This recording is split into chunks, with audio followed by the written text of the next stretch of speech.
standing by.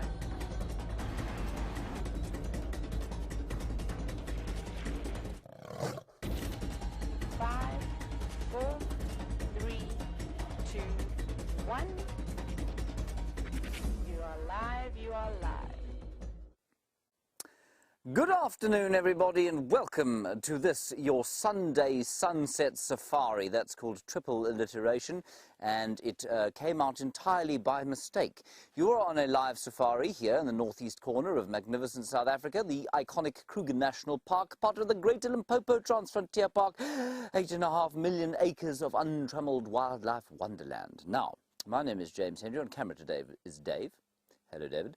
David is very camouflaged today. He is unlikely to be seen by any animals today. I am semi-camouflaged. And on the other vehicle we have Byron Sorrell, who looks like a buffalo and indeed is as big as a buffalo, and Brian Hidjoubert, who is a bit like a giraffe, really. Giraffe and the buffalo together. Now, we are traditionally supposed to start the show with an animal, a live animal, but because we are live, and live we are, hashtag Safari Live if you want to talk to us, or questions at wildearth.tv. Well, we couldn't start with an animal because we couldn't find one. So what we've started with is what is known as the woolly caperbush. It is unusual only for the fact that there are not many of them here. In other places they are quite common, but it is quite a woolly sort of a thing, and it's been consumed by a number of caterpillars. You might be able to see there. You might also be able to see the hairs shining on the bottom of it, and that's why it's called a woolly caperbush. But often it doesn't grow on its own like this.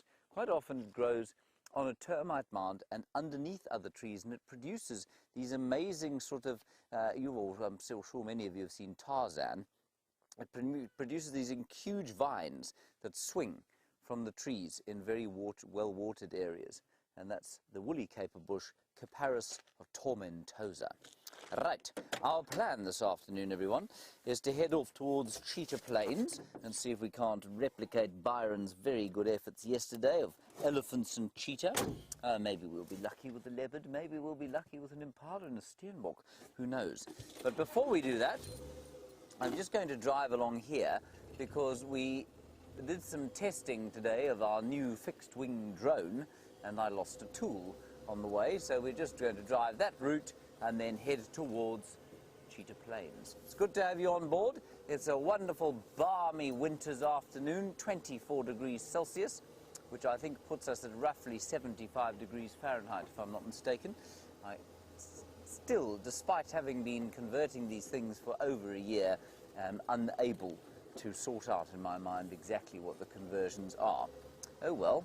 We weren't all born with enormous brains, were we, David? No, we were not. Right, let's go across to Byron and find out what his plans for the afternoon are.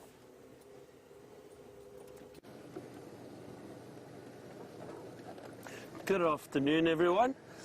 My name is Byron, and with me on camera this afternoon we have Brian and the Thumb, who is very well dressed for this afternoon's drive. Brian and I are currently in a very thick block. We had some leopard tracks around. We were trying to find Karula perhaps, and maybe if we're lucky some of her cubs. We're in a thick block. We did have some tracks earlier and they headed into this area, so we're just driving through and scanning very carefully, but it is becoming quite thick now. But you never know. We're trying to check these trees and really scan around this area quite carefully.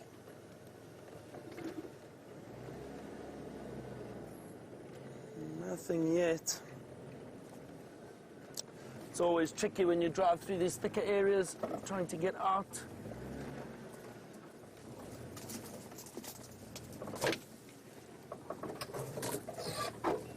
James had a very successful morning with lions.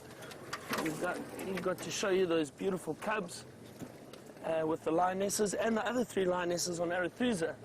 We're going to search this area for a while. If we don't have any luck, we may head across to Arethusa this afternoon and hopefully get those lionesses a bit more active. It is such a beautiful day. The temperature's warmed up wonderfully, and compared to this morning we were very cold in the vehicle, but it has warmed up. And I'm sure we've had a lot of activity from the animals during the day. It's now just a case of finding them.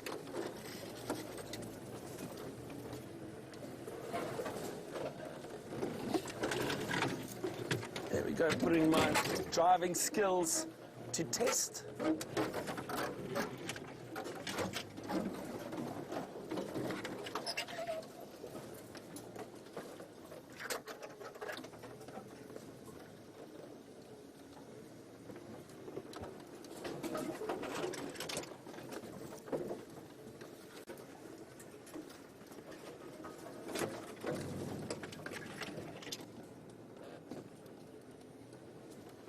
Don't forget to send us your questions on Twitter at #SafariLive, and then otherwise email us questions@wildearth.tv, and myself and James will get through hopefully all your questions this afternoon. Hope you are all having a wonderful Sunday, relaxing Sunday wherever you are around the world.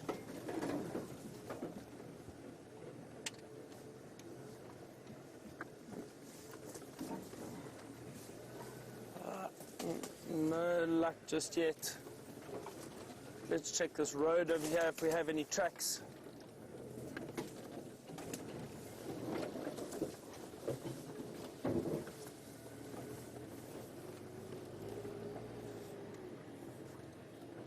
See, it's not always easy to find these animals. You really do have to work very hard.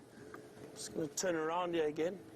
Find any little sign, any track that they have been around. And also, the case is the animals do move around a lot, especially on cool winter's days. Like today, this morning was cool right up till about 11 o'clock. So the animals and predators who generally don't move much in the heat of the day would have moved around a lot more while it was a lot cooler this morning.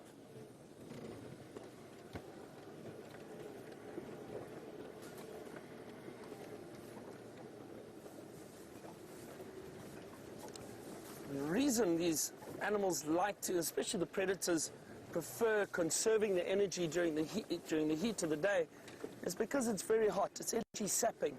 So they prefer to move around when it is much cooler.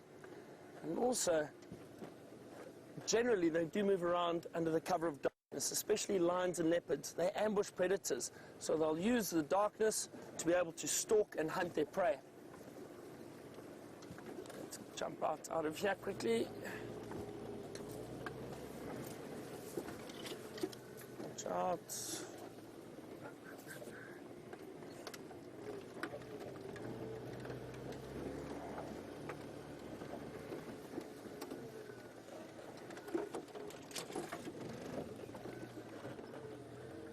There we go, we're out the thick stuff. Going to stay in this area for a little bit. Just want to make sure we don't miss any tracks. I'm going to check very carefully while we're driving along here. In and out of this area, and I think this is where they had Karula, or the update that potentially Karula would have crossed north into Vuyatela or into Djuma a day or two ago.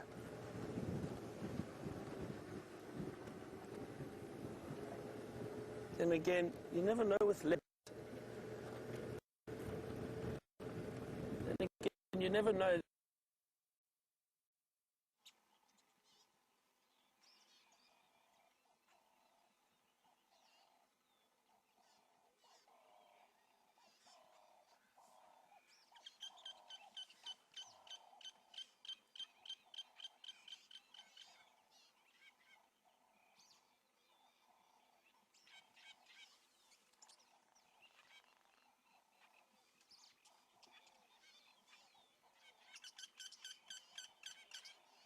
Sorry about this, everybody. Perhaps something has pushed over the Gari repeater, just like the elephants have pushed over this marula tree.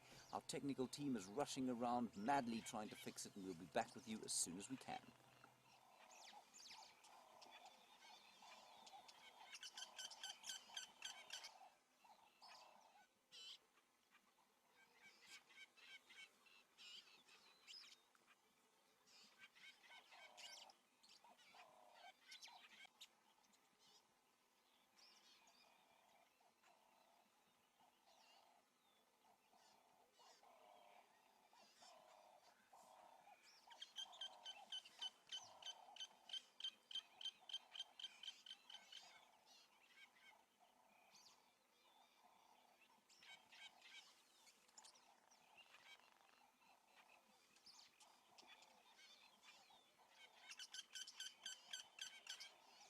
Sorry about this, everybody. Perhaps something has pushed over the Gowrie repeater, just like the elephants have pushed over this marula tree.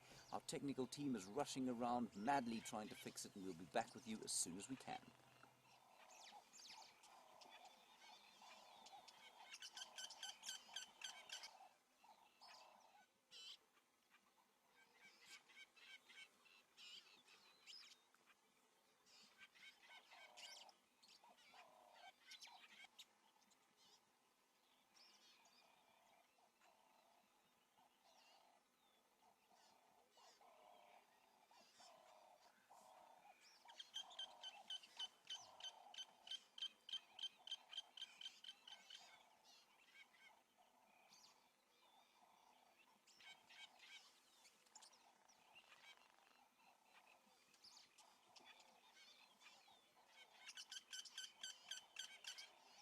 Sorry about this, everybody. Perhaps something has pushed over the Gowrie repeater, just like the elephants have pushed over this marula tree.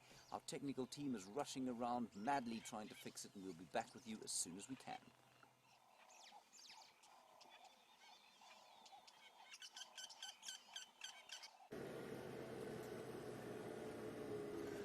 Sorry everybody, we seem to have a few gremlins affecting our signal, but that is what happens when you're live on safari in the African bush. You know, we really are in the middle of nowhere, so we can often lose you. Just trying to work around this area very carefully and have a look and see if we have any signs of a leopard.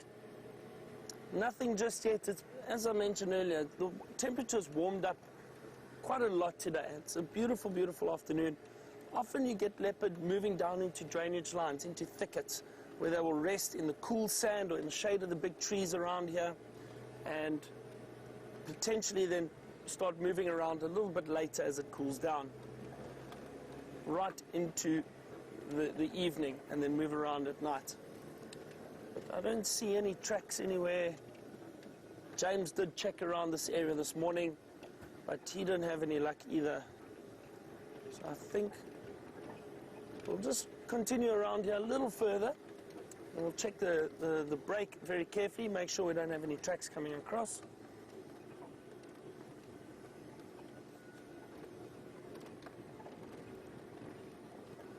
As I said, I hope you're having a wonderful, relaxing Sunday wherever you are in the world.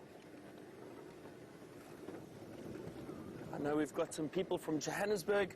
Big hello to Ian, Claire and Gail. Hope they're enjoying this afternoon show with us. Don't forget to send us your questions. Hopefully I or James will be able to answer them for you.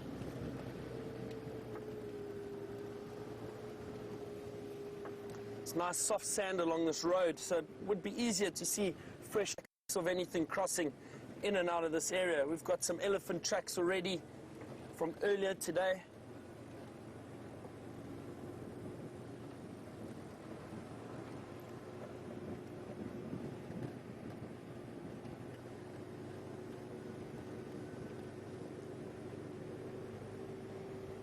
No sign of anything else. We haven't really seen much yet this afternoon, but it goes like that at times. As I always say, it's too soon to panic. You never know what we're going to bump into along the way.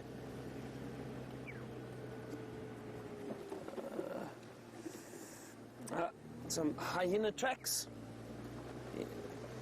Hyena constantly move around, especially in this area. There seems to be a They will be looking for potential food that they could scavenge or steal from another predator like a leopard or lion in this area. The hyenas do hunt for themselves, but you can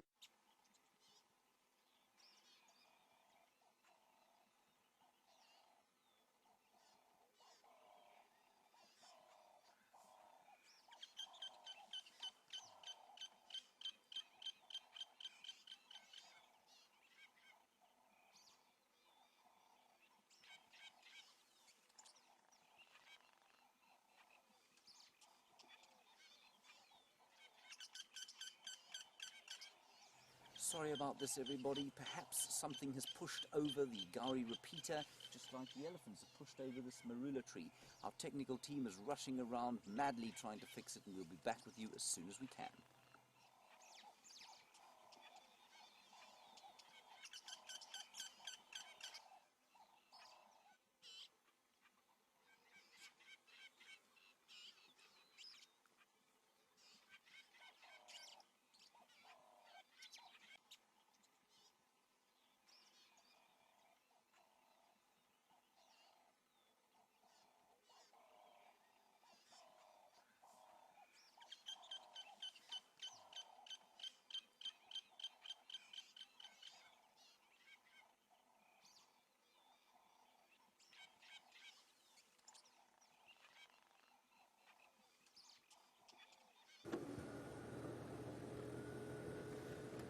Again, these gremlins affecting our signal, but I think we're good now.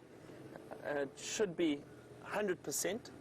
We are in the area where those lions with the little cubs were this morning. I've seen their tracks. This is where they crossed, and they crossed south into the neighboring property. That's where James was with you this morning. I was hoping we'd see them crossing back, but I don't see any tracks coming back.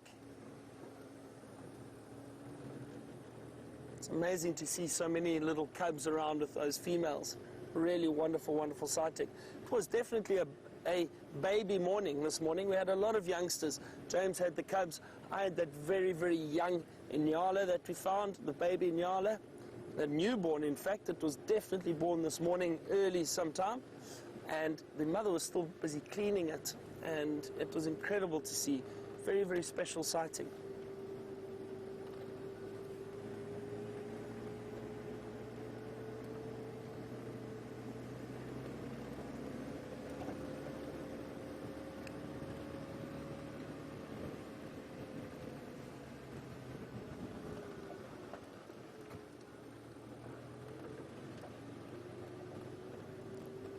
Sean in South Africa has asked us a question. He has asked us, do we know what is the only flying animal? I'm not too sure if I understand that question correctly. Only flying animal. I wonder if you mean mammal. Only flying mammal. I think the only flying mammal... Good question. This is tricky.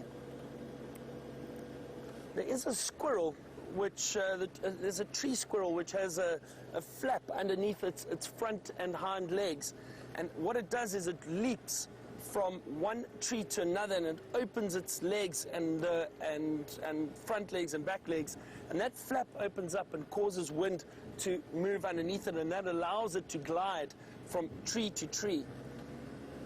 I think that is the only one that off the top of my head. If anyone else can think of something, please let me know. I hope that's what you're asking for, Sean.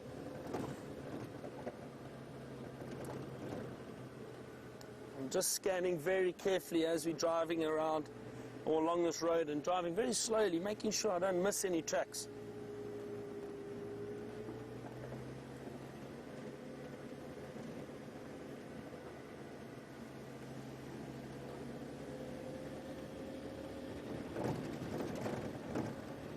Really warm now, so not even the birds are chirping too much. Don't see too much bird activity. Usually early in the mornings and late in the afternoons might get a bit more bird activity, especially just before dusk. The birds all give their final call for the day before they settle down and sleep and rest for the evening.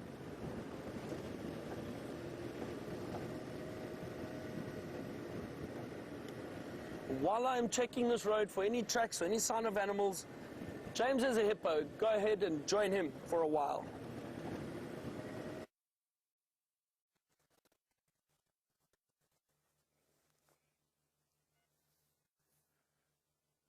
Does that mean we're live?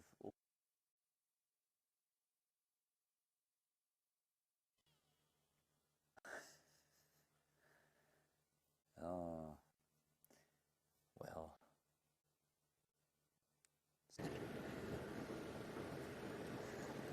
The gremlins are really having a go at us today. They're not letting the signal flow smoothly. So you were about to see James with the hippo, but you're back with me. We're still checking the road for any sign of animals walking through across. I've seen a lot of elephant tracks crossing back and forwards over this road. No big cats just yet.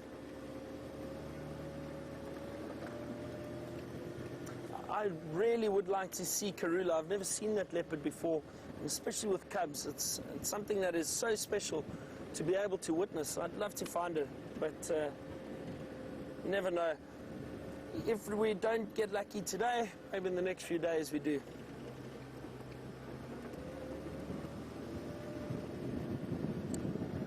I think what we're going to start doing is moving across to Arathusa, see if we can't find those lionesses that were at the waterhole. Hopefully they're still around there. It was a warm afternoon, so I think they possibly would have stayed in that area. found a bit of shade, stayed close to the water and rested until later this afternoon. They might get up and move. So what we'll do is we'll start moving across to that side.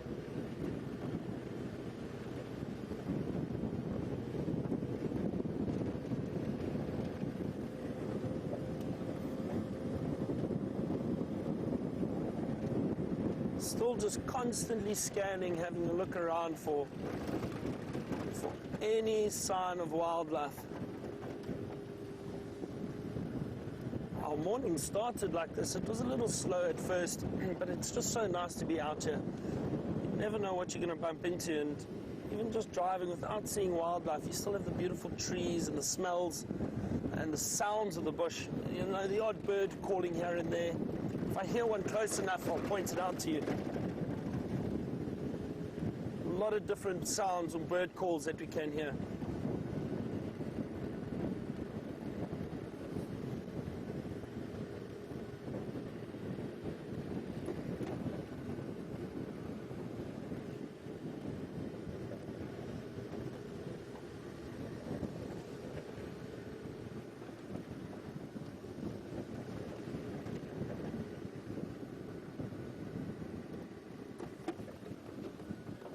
James Richard has asked us a question about the population of steenbok and duiker in the area. And just give me a second, James Richard, if you don't mind. I've seen some tracks here.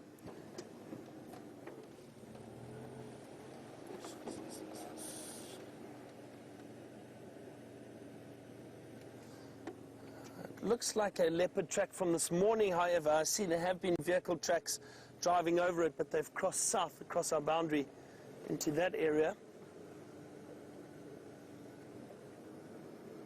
It's always worth having a good look. So, James Richard, getting back to your question about the steenbok and the duiker, I'm not too sure. It's very difficult to say. You know, from what I've seen, there are a lot more steenbok than there are duiker. But I think it's very difficult unless you do a proper census in this greater Kruger area and have a look. I think it would be difficult to say which there's more of. And so, yeah, but from what I've seen, there's definitely more steenbok, it looks like it. This well, it's not quite, it's not arid at all, but it is very dry at the moment. And the steenbok don't mind dry conditions. They drink very, very little water. They don't have to drink every day. Hyena tracks, and but the duiker would need water a lot more regularly than the steenbok do. So steenbok thrive or would do a lot better in dry conditions like this as opposed to the duiker. So I think that's possibly why I would say that the steenbok population is a lot higher than the duiker population.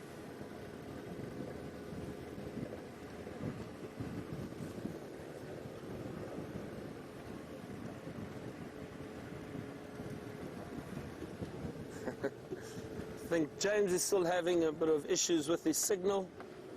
Perhaps he's decided to take the afternoon off and he's turned off the cameras. And him and David are relaxing near a waterhole and doing some birding.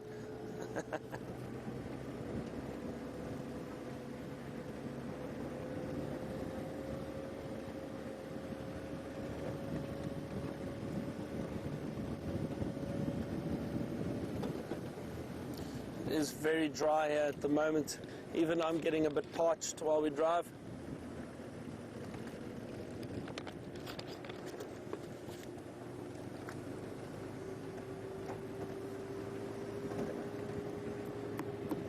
Not too much moving around in this heat at the moment, which is not unusual. It does happen, but that's why we'll start making our way towards waterholes, checking around there and see if we don't have activity. You know, animals, some people think animals will go and drink at specific times of the day. That's not true. The animals will drink any time of the day. Whenever they're thirsty, they'll go down and drink some water.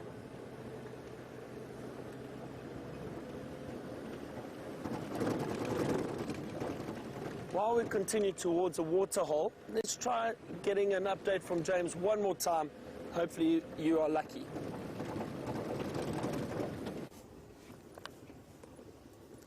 We had a wonderful time at Buffelshoek Dam, everybody. Sorry about the gremlonies that seem to be messing with the Gowrie repeater. Connor's gone there to go and beat the stuffing out of them, and then we should be A for away. At the, I will tell you what we saw at Buffelshoek Dam. We saw a hippopotamus. He looked not displeased to see us. Then we saw 2 waterbuck bulls, the only waterbuck I've actually seen at the water since I've arrived at Djuma. Then we saw a warthog, and he went running off, scuttling away, and then there were a whole lot of nyala coming down. So it's a real pity you couldn't have joined us there. We also had blacksmith lapwings, we had a 3-banded plover, we had 2 recalcitrant Egyptian geese. So all in all, a very good time was had by 2 of us at Buffelshoek Dam. Very nice Sunday afternoon, and I deeply, you could hear I'm speechless at the suggestion from Byron that I would switch the car off and just go birding on my own. I mean, I'm scandalized to the point of being hurt. I shall have a word with him when I get home through the medium of a half brick. Now, we were talking about favourite trees this morning. Well, in actual fact, Byron was talking about favourite trees. And I don't know what his trees are, and as of this afternoon, I don't care what his favourite trees were. But I thought I'd talk about some of mine, as the ability of my good self to find animals has continued to be dire. Favourite trees, and I'm sure many of you have got favourite trees. Very few of them actually occur here. One of them, the brown ivory we get here. I am also a huge fan of the Natal mahogany. It's a beautiful tree that grows sort of deeper in towards the more permanent river. There's an elephant. Stand by, everybody. Marula trees, obviously magnificent things. Then, I know this is going to scandalise people, but there's something about a standard, bog standard issue oak tree that I really, really find deeply comforting. And there are, of course, the beautiful fig trees, huge fig trees that we get, and possibly my very favourite, the nyala berry. A nyala berry tree, stunning tree, and I had a relationship with one on the 13th fairway at the Palabor Golf Club, and I say relationship because no matter how often I played the hole, every time I teed off, my ball would sail straight and true into the middle of the nyalaberry tree, and I'd never see it again. Now, they seem to be going off into Torchwood, these elephants, which is very unkind of them. We will approach with relative speed, but not enough to startle them with any luck. Don't go. There's a whole lot of them in there, just disappearing off into Torchwood. Oh, it's a nice big herd, full of big elephants. Oh, there's some more this side. I think we're in for a bit of a treat here.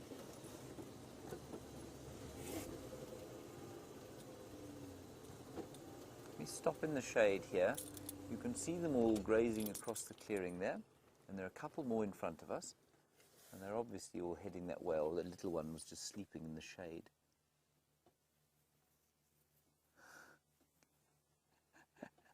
Very sweet. So peaceful when they want to be, and so deeply unpeaceful when they want to be, but these ones seem to be in a relative state of peace. Feeding, and you can see the ground on which they're feeding, of course, is almost denuded of vegetation. They're picking up the last scraps. They're picking up the odd forb, and a forb, of course, is a sort of unidentified herbaceous plant, like a flower, really. But they still maintain a little bit of moisture in them, and that's why the elephants will be trying to pick out those. And they won't be taking anything. I mean, they are highly selective about what they eat.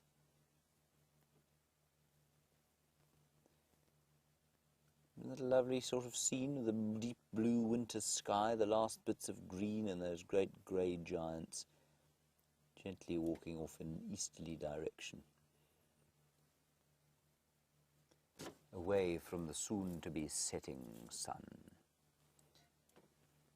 Now, David, here come a few more across the road.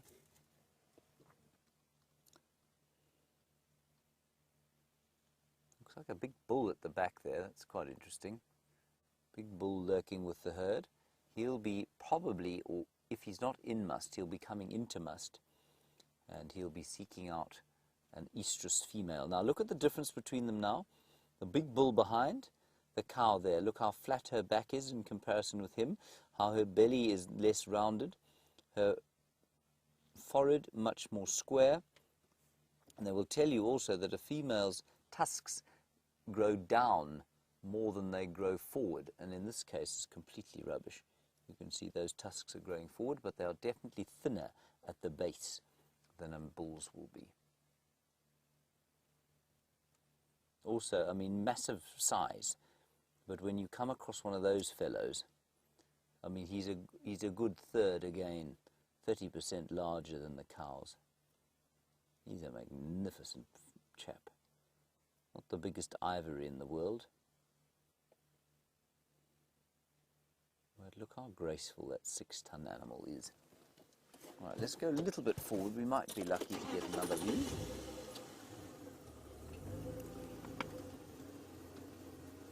I don't think of him, but we've certainly still got a very nice view of the ones off to the left-hand side of us. I'll just turn a little bit.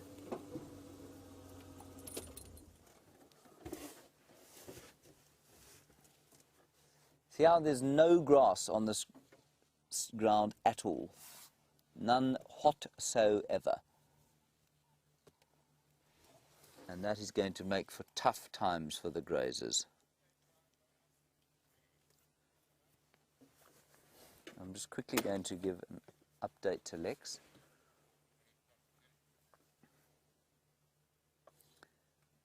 Lex, also 2 wild earth stations mobile. One went Buffelshoek Dam via Gary Cutline, and now currently with the breeding herd of elephants mobile east into Torchwood, about 200 metres to the north of the junction with Gary Main, and Byron's headed down south towards Treehouse Dam. So that's just an update, and for those of you who are perhaps new viewers, we are in constant radio contact with all of the game drives around this area.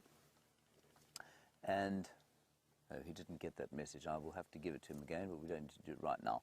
And so there's a whole network of people driving around. Some can cross the borders that we can't cross, some can't. And so we are in a sort of a network of tracking communication, if you like. So if somebody sees something that we see or that we want to see, we can go there, and sometimes the other way around. So it's really important that we keep in good contact with everyone around here and maintain friendships. Otherwise, people will hide things from us. I'm just going to give him that message again. Lex, are you copying me now? Lex, 2 stations Wild Earth Mobile. One went towards Treehouse Dam. The other went Gari Cutline, Buffelshoek Cutline to Buffelshoek Dam. Currently on Cheetah Cutline with the breeding herd of elephants mobile east into Torchwood, 200 metres north from the junction with Gari Main.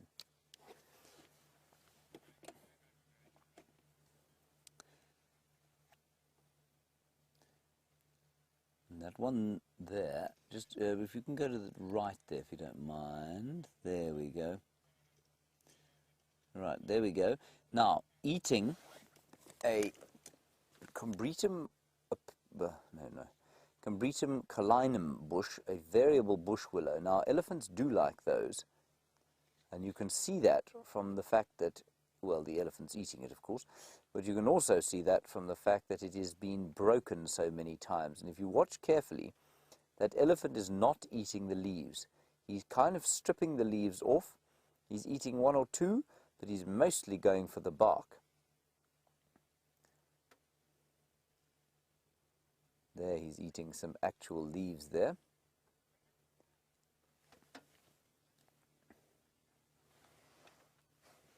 Lucia, nice one from you. Welcome. I'm not sure if I've spoken to you before, and if I haven't, well, it's good to meet you, Lucia. How do you do? You want to know if when a bull's ready to mate, does he separate the female or the object of his affection from the rest of the herd?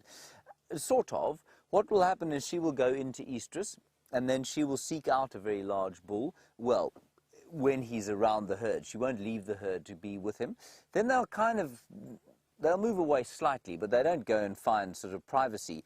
He cannot mate with her unless she wants to mate with him, simply because of the mechanics of how it works.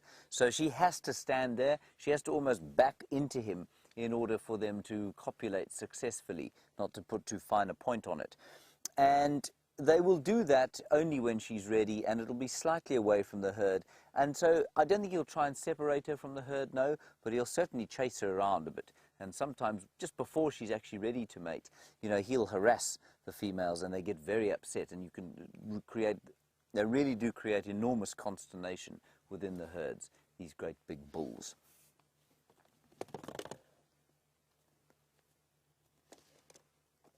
But the best part of their sort of breeding cycle, I suppose, is when they give birth. And an elephant giving birth is a great celebration for the rest of the herd, and quite unlike many other herding animals where the new mother must sort of separate herself and she becomes extremely vulnerable, giving birth in some thick bush somewhere, hoping that a predator doesn't come along while her baby is being born, or while it's sort of in its first half an hour before it can stand up and run around. The elephants will surround the cow that is giving birth. They'll make a huge trumpeting noise of celebration. They'll all help to pick the little one up when it is finally born, and it's this huge sort of almost human, if you like, celebration when the little baby elephant is born. Wonderful to witness. I've never seen a full birth before, but I've got there just afterwards.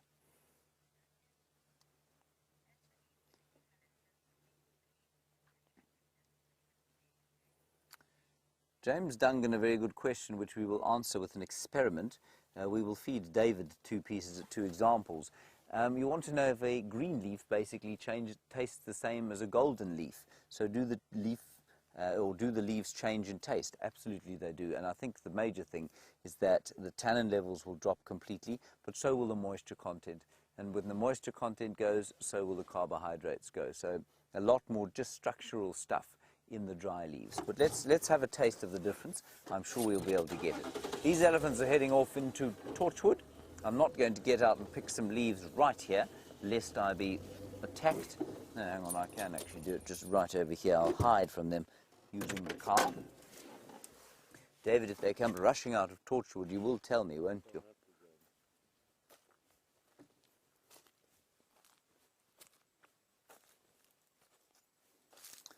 We'll get three examples. One a sort of gold one a brown one. Well, we'll get two, Dave. We'll have one each. And two greenies.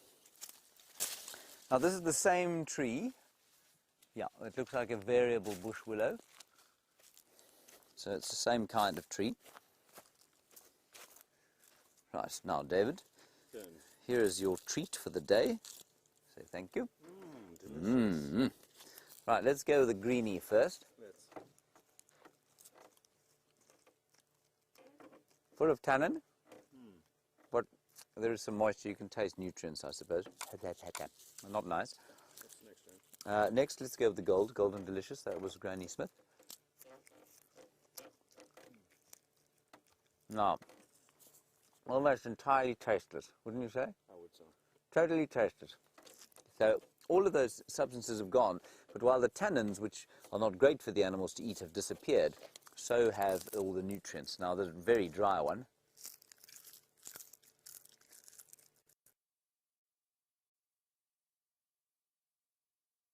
You like straw, like dusty straw. Not much to recommend any of them. So there we go, James. A profound difference in taste between the Granny Smith, the Golden Delicious, and the Withered and Dead. Let's go and find out what Byron's doing, see if he's managed to find an animal or if he's still talking nonsense and casting aspersions on my character.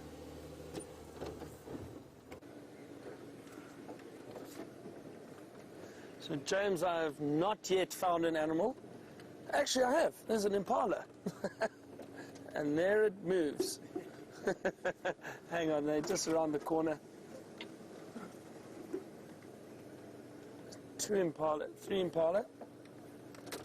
There we go. Three male impala. So I have found an animal, James. We are in the area where there were 3 lionesses this morning. Oh. It's amazing to watch how those impala can jump. They cleared a whole drainage line with one leap, very, very easily. So we are in this area where the lionesses were this morning, 3 lionesses. I've seen signs of their tracks, or I've seen their tracks heading west, away from the waterhole. They are not lying there anymore. I was hoping they would have been lying down, but they have moved. I don't think they would have gone too far. So let's just have a look around here.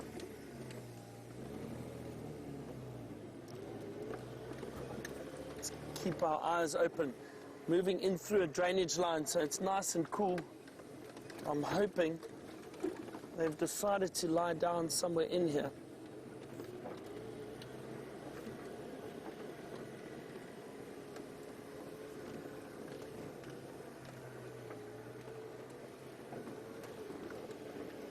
See, scanning very carefully while we drive.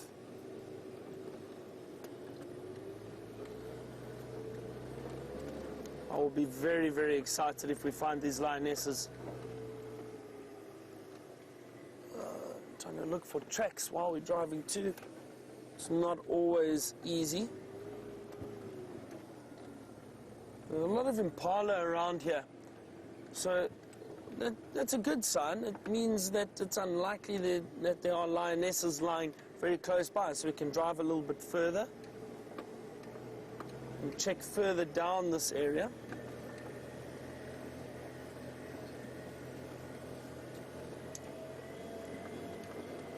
Come on, I can't let James have all the limelight of finding animals this afternoon.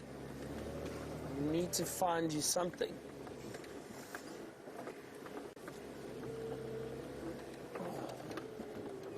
This is my favorite, driving through these dry riverbeds, these trees up around us.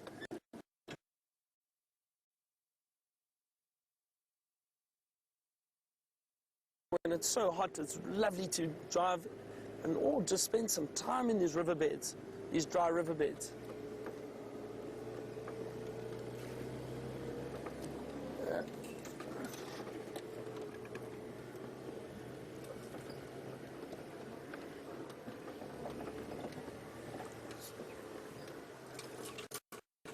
Now it's got a few trees here. We just have to be careful.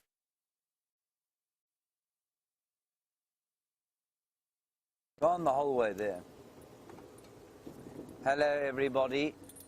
Sorry about that. There was another elephant that we saw. Unfortunately, he is in very thick bush, so we're going to carry on here, mainly because I see a vehicle in front of us and it seems to be stopped. Now, we are not allowed to go either north or south of this road because we're on the way to Cheetah Plains now. But maybe there is something exceptional on the road, like leopards. Or maybe they were looking at some impala. That's also possible. This is Peter from Nkoro.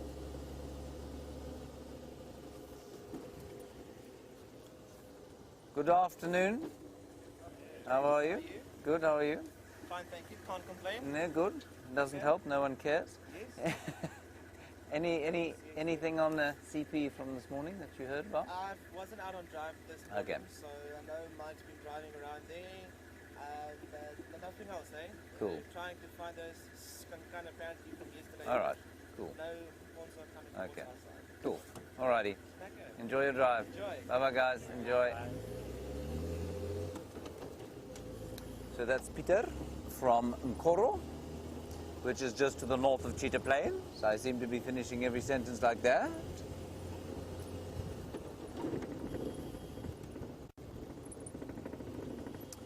There is a starling, David, a bird on a wire. Which I think is a film, isn't it? There we are. beautiful always to see a starling in the sunlight because they are so very pretty. That looks like a... Oh, that's interesting. Look, it is a virtual starling. You can see it with no black. No, it's not. It's got an orange eye. There we go. The bird on the wire has flown off. Cape glossy starling, it went as it went away.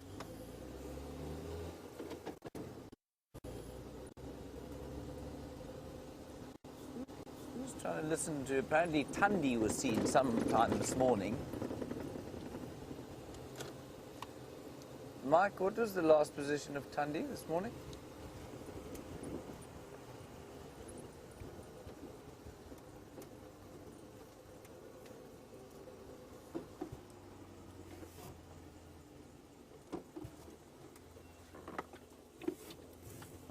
Just down here.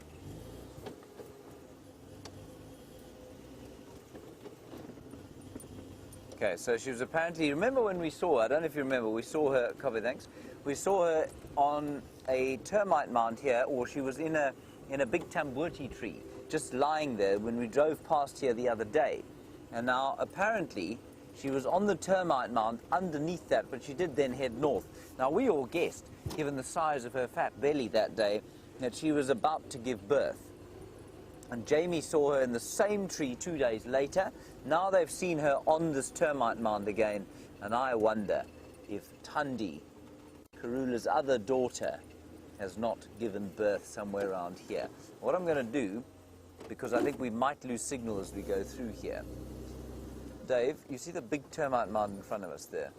So you've got the telegraph pole and the termite mound down straight through the other side there.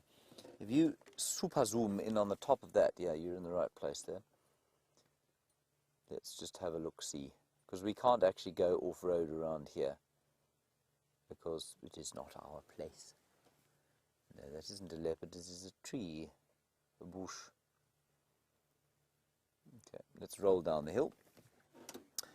Byron has got signal and picture, so let's go back to him. If we find something, I'll try and get into a position where we can look at it down in this gap here. See you shortly. Tally-ho, David.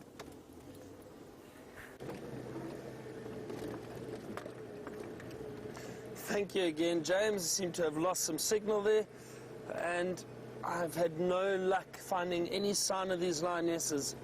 But I'm not giving up just yet. We are going to search this area very carefully and see if we can't find them. And I know when you saw them this morning, they were lying down and you thought, well, that's it, they're going to stay here for today. Just shows you can never, ever predict what animals are going to do. If they feel like getting up and moving, they will.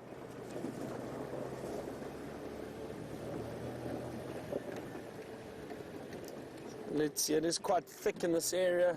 I got off the vehicle for a short while you were with James, just trying to see if I can't find any tracks, but alas, no luck.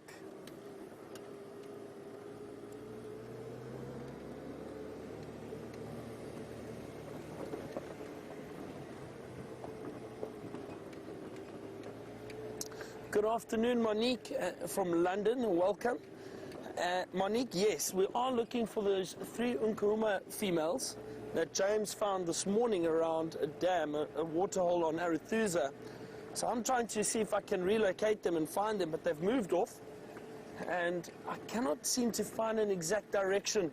There's a lot of vehicle activity there, so a lot of tracks have been driven over. I'm trying to see if I can't find any signs of which direction they would have moved.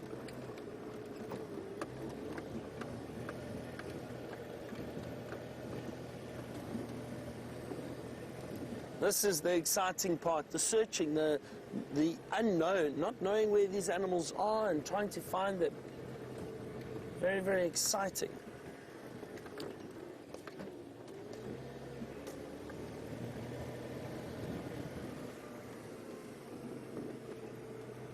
The other thing is they could have moved into a thick block, just lay down and rested for the day. But you never know.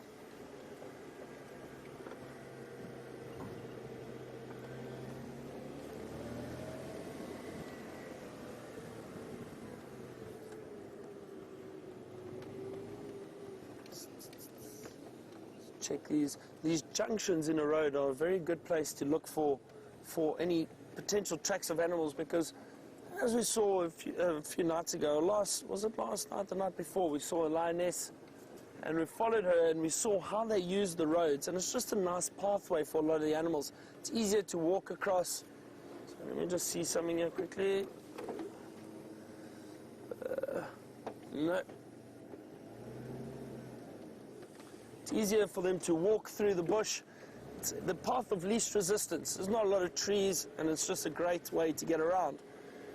Often in the soft sand, if you're lucky, you get a glimpse of a track. It's not to say they're not going to walk off the road at any time.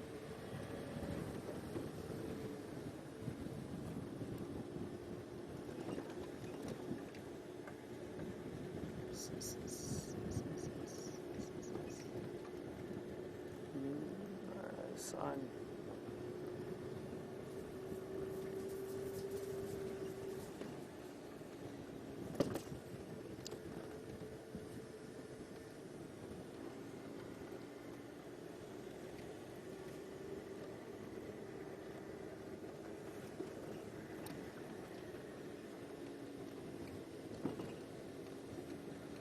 So Finn, aged 8, has asked us, do apples grow where we are? No, Finn, we don't have apples that you are used to growing out in the wild, the normal apples. We've got a lot of other fruit though, and one of the very well-known fruit is the marula fruit. None are growing at the moment. It is winter, so it's unlikely to find any fruit, but in summer a lot of trees bear different fruits. Another one is a sour plum. Very, very, very sour fruit, and I've tried it a few times with guests, and it's so funny the faces you pull when you try the sour plum. But no apples. I think the elephant are a little bit unhappy about that, don't you think so, Finn?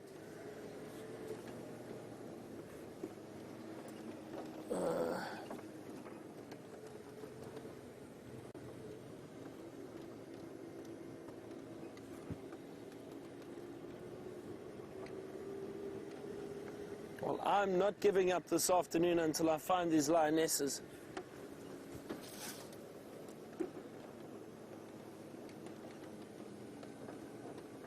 Good things come to those with persistence, I think. What do you think, Brian? I think so.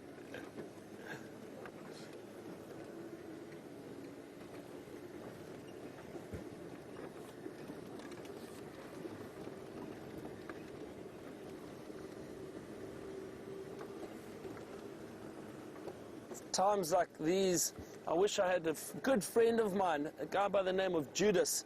Him and I worked together for a long time. He was the tracker that I used to work with, and he just had a sixth sense while being in the bush. He could track and understand the movement of animals very, very well. And someone like that with you while you're driving, and he would be sitting on the front of the vehicle having a look for any little sign, and he could see half a track. And very, very easily. It was incredible, and I learned so much from him. I'm sure if Judas was with us now, we'd have a little bit more luck finding these lions.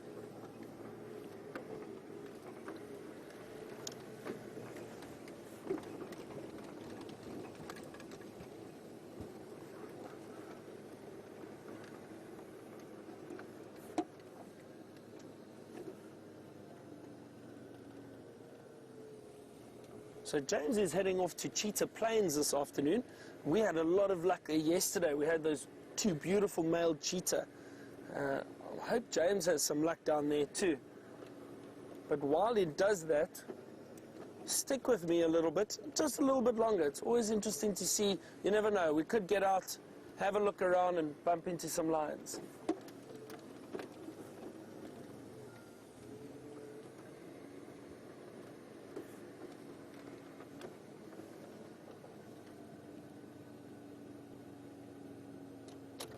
So Sandra has asked, have I ever had a dangerous close encounter? Sandra, I wouldn't say a dangerous close encounter. I have had some encounters that I've had to be a little bit more careful with, and that comes from tracking and looking for animals. When you are tracking, you're obviously very careful, but I have many times walked into lion prides, walked into leopard, And usually they give a bit of a growl, and well, as soon as I hear that, I tend to back off. I see there's some other guys, a tracker and a ranger in this area too, walking, looking for these lions. So we're in the right area, and maybe they can give us a hand. So Sandra, as I was saying, you've got to be so careful when you are tracking, because you often bump into these animals you're looking for, but often they'll give you a warning, a growl. If you're unlucky and you really threaten them, they may charge you. I haven't been charged yet, but I've been growled at quite a few times. But I guess that's part of the job. Just want to reverse a little bit here quickly.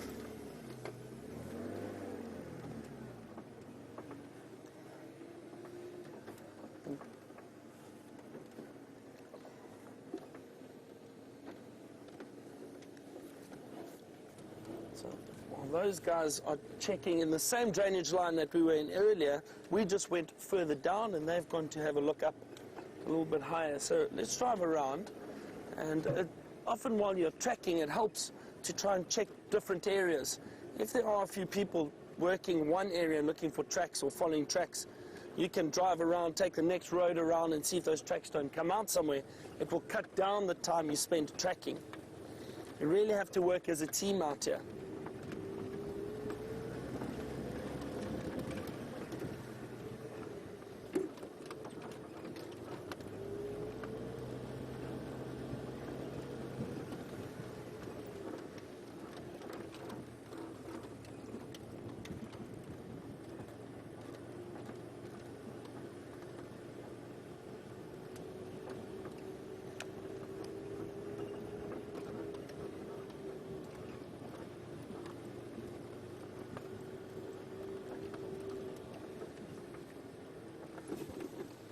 Checking carefully around here.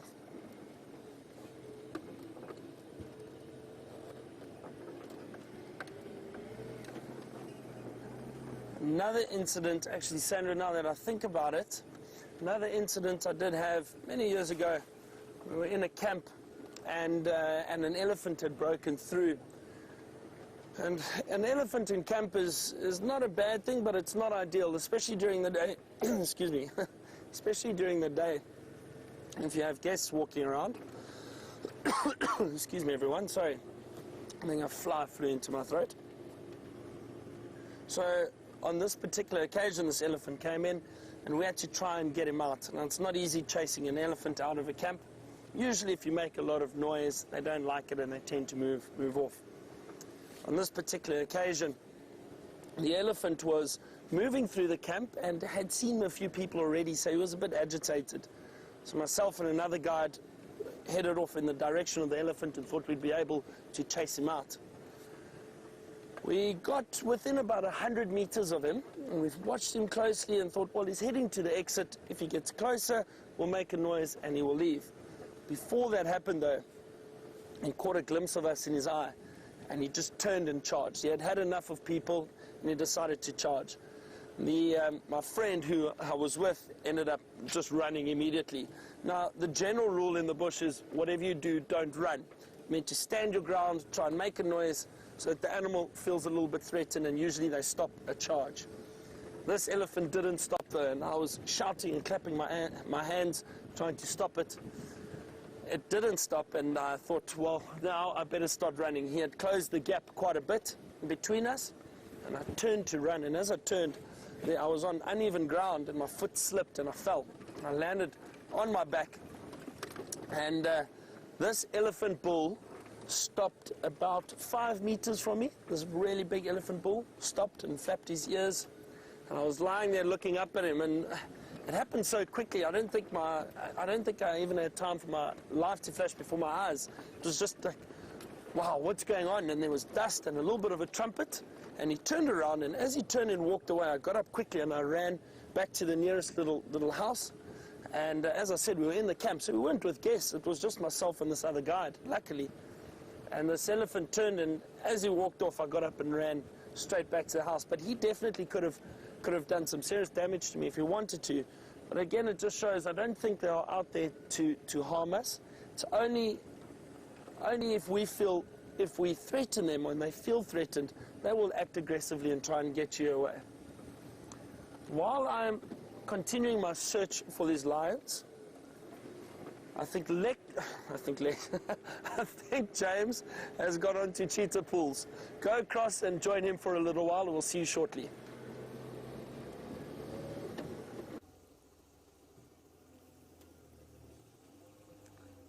Byron is confused because Cheetah Pools is a road at Londolozi. I'm currently on Cheetah Plains, and I'm looking for a woodpecker that has now flown away. Beastly. Beastly bird. Anyway, very nice bird. Woodpecker. It looked like a bearded woodpecker that we were trying to get a shot of. Anyway, we'll have to find something else. So here we are on Cheetah Plains. There's nobody else here as far as I can work out. Mike has gone off towards Torchwood. He's one of the guides here, and Andrew has as well, I think. So we're just going to knock about here on our own and enjoy ourselves.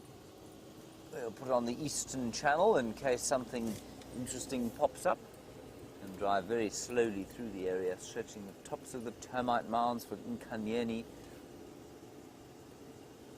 and the cheetah perhaps stalking the plains as they did yesterday. It is a very common, of course, guide and very human thing to go into the same area more than 3 or 4 times, hoping to see the sighting that you had yesterday. This almost never turns out the way you think it's going to. So our first stop will be the water at 3 in a row Pan.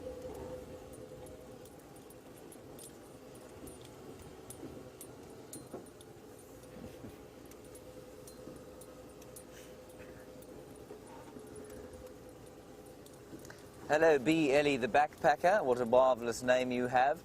You say, can we go to the tree that has got the water hose hanging in it, and do I know what they do that for? I don't. I haven't found out. I'm not sure why I haven't found out, but we went past there the other day, and the elephants have actually mangled the tree to pieces. All there is a stick sticking out the ground with the cable ties on it, but we certainly can go past that. It's on our way. So we'll do that. The elephants took, obviously, great displeasure at this thing falling. I've got no idea why it was like that. I can try and find out for you. I might actually ask.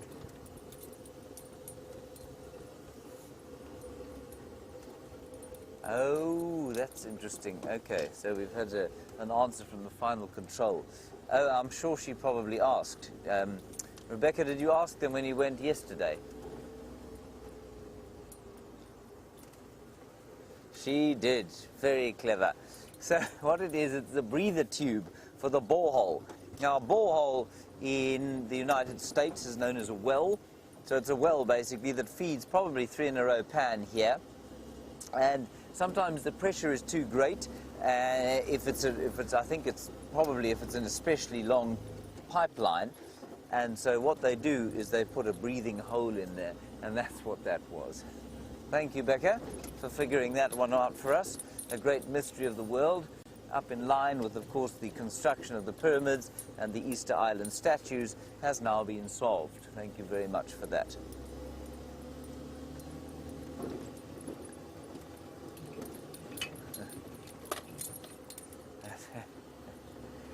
She says it's sad that we now know the answer. The mystery is gone.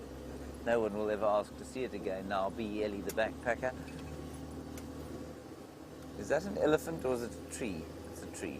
Every time I come past 3 in a row Pan, I see that thing and I think that there is some ivory sparkling in the sun, but actually it's a tree.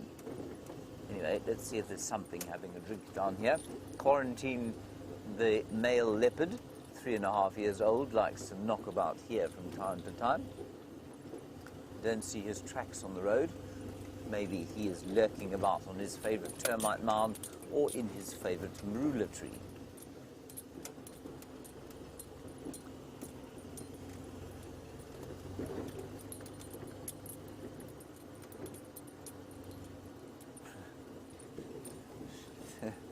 Sarah?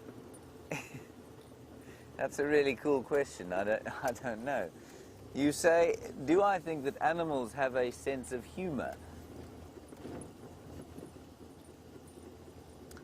I don't know if they have a sense of humor. They've definitely got a sense of fun. And that really does vary with personality. Elephants, you know, little elephants or small lion cubs or leopard cubs, they've got a sense of fun around them. There is an elephant there. And I even think some of the bull elephants that we have our interactions with sometimes, I think they've got a sense of fun about them, or they've got a sense of no fun. So I think there's a variation depending on the individual animal you happen to be looking at. But a sense of humor, do I think they laugh? I'm not sure. I would say that the closer you get to human beings, the more something approaching a human sense of humor would be apparent. So if you looked at the monkeys and the baboons and that sort of thing, I suspect maybe you would find elements of a sense of humor, yes. There's two African hawk eagles over there, David. The other side of this effluent, this young bull effluent. Let's look at the elephant first. He's just having his evening snifter, his Sunday afternoon drink.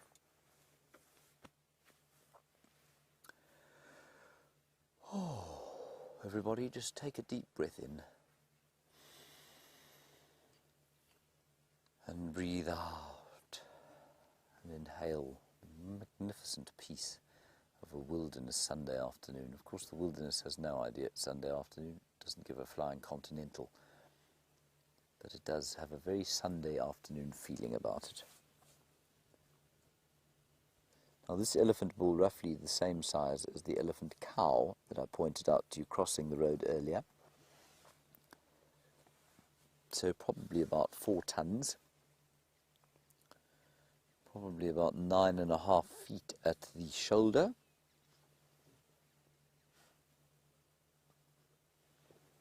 And just very peacefully having a drink. So I think it's this pan that's being fed by the pipeline that has the breathing hole to which Rebecca was referring, and of course the mystery to which she solved and thereby ruined our fun. Thanks, Rebecca. Davey, let's just have a quick look at those hawk eagles. They look like they might fly. They're in that tall marula tree, the big leafless tree there. There are 2 beds in there. We are. You got them. There are 2 African hawk eagles, everyone. Beautiful birds. That's it. And they're a pair, a monogamous pair.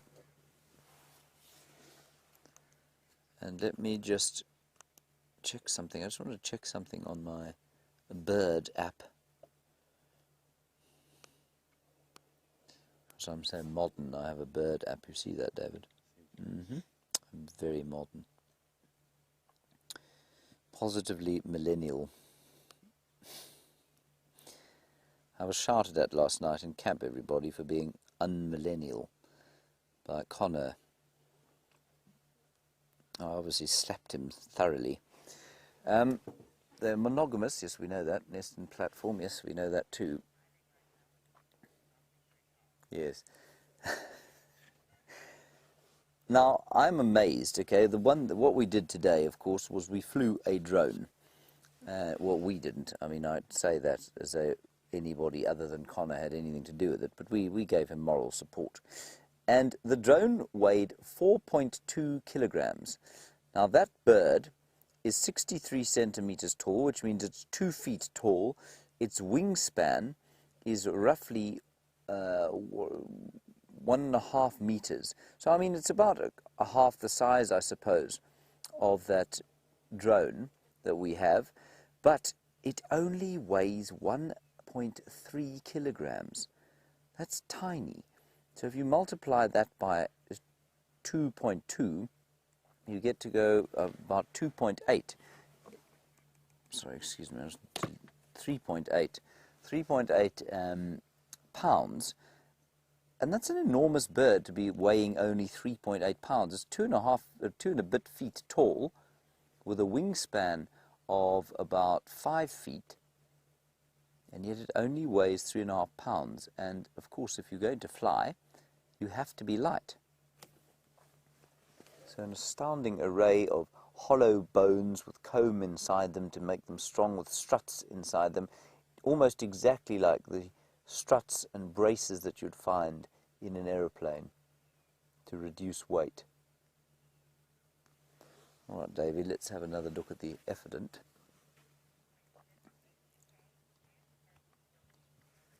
And HK, as we go away from the birds, sorry about that, but let's have a look at our elephant here. HK, you want to know if they eat smaller birds. Well, not elephants. Elephants definitely don't eat smaller birds, not as far as I'm aware. But yes, absolutely, African hawk eagles eat smaller birds, mainly ground birds or game birds like francolins and guinea fowl. But they will also take the odd mammal, like a squirrel, an unfortunate squirrel that might happen to be caught in a tree, a hare, or even a mongoose, I suppose, and possibly the odd fruit bat I'm reading now. I'd love to tell you I remember that list entirely, but I didn't. I had to look it up quietly. I knew they ate francolins mainly. That's the bulk of their diet. And what they do is, it's a really impressive sort of hunting thing. What they do is, one will hunt high up and almost distract the birds. So if they see, say, a flock of guinea fowl walking across a clearing, one will launch up way into the air, and the guinea fowl will be alarm calling at the one circling them over the top, and then I think it's often the female will come in from low down, from low off a perch, unsighted, bah, she'll nail one of them, and that's basically how they hunt, and then they'll share the meal together. So it really is a team effort, and it's a brilliant strategy, because to catch a bird like these ground birds, they're actually a lot faster than they look, and they take off very quickly, and they can get into thick bush very quickly. And this bird is not designed like, say, a crowned eagle, which has a long tail for bracing and turning and twisting, or an African sparrowhawk, something like that. It's designed basically to nail something on the ground, and it's got this very clever strategy of distracting the animal that it's trying to catch. This fellow is very, very, very thirsty. Not really sure why. It hasn't been very hot, very pleasant day. They will apparently drink, sort of, I'm told 100 litres a day. Now that trunk holds about 5 litres. So if you divide that up, you're looking at 20 trunks full every day. That's quite a lot. 100 litres in gallons. Oh, it's so difficult. I think they're 4.5 gallons or litres to a gallon. So I guess roughly 20 gallons of water a day.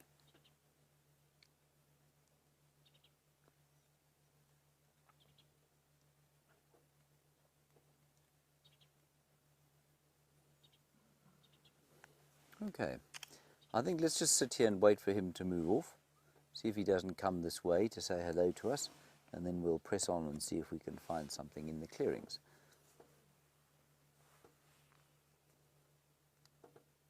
No, he's a very fabulous fellow. Look at him touching there. There's a carcass there of a wildebeest that was eaten by, I think, the Birmingham boys. They're the bones there now. He's touching them, he's smelling them. I don't want to move anywhere closer. Let's just see if he picks one up. Now we know that they do this with the bones of their own dead.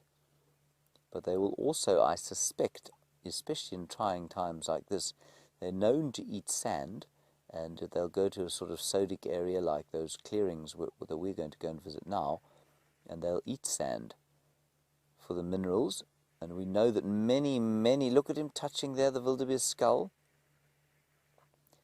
Many, many animals, of course, will eat bones, or many, not animals, many herbivores will eat bones. Sorry, the radio's going crazy in my ear. Many herbivores will eat bones, especially during a drought, when it's, there's not much else to eat, and they need the phosphorus especially. And I wondered if he would do the same. It doesn't seem to be. All right, let's go across to Byron, find out where those fat lions have gone. They did exactly the same thing to me yesterday. Let's see if he has a bit more success.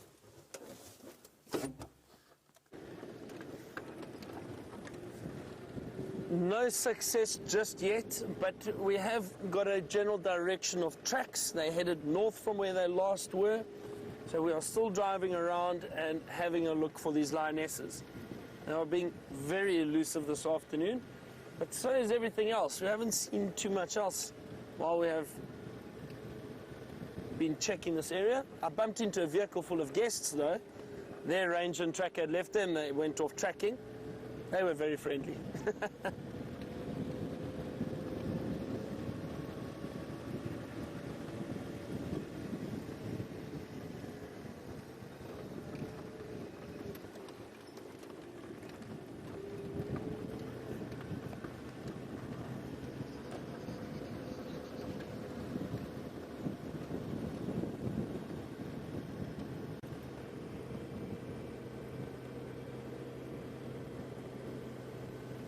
So Betsy has asked me a question, and she would like to know, how long did it take me to read or learn how to track animals and read their behavior? Well, Betsy, it's taken a while.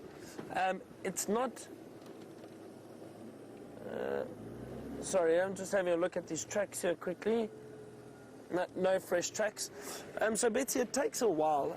I think...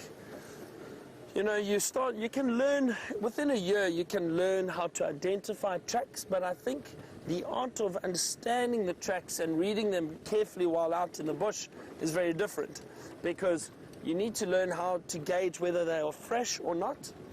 And fresh tracks, to be honest, I learned that a lot from my friend Judas, who is a tracker. He's been tracking for 40 years, very, he just has a keen sense for tracking and understanding wildlife. I learned a lot from him, and that took me about 2 years, I think, with him every day, learning and watching him and understanding the bush a little bit better. But before that, I understood animal behavior fairly well. I've been going to Kruger National Park and Botswana from the age of about 5. That was the first time I went. So I've seen and learnt a little bit as I've gone every year. But it does take some time, and you know what, I'd like to think that I'm experienced, but I still definitely don't know everything. Animals do not read the books like we do. They don't follow strict behavior. They will do exactly what they want. So you're always surprised by animal behavior, which is so wonderful. It's exciting. You don't know what you're going to see.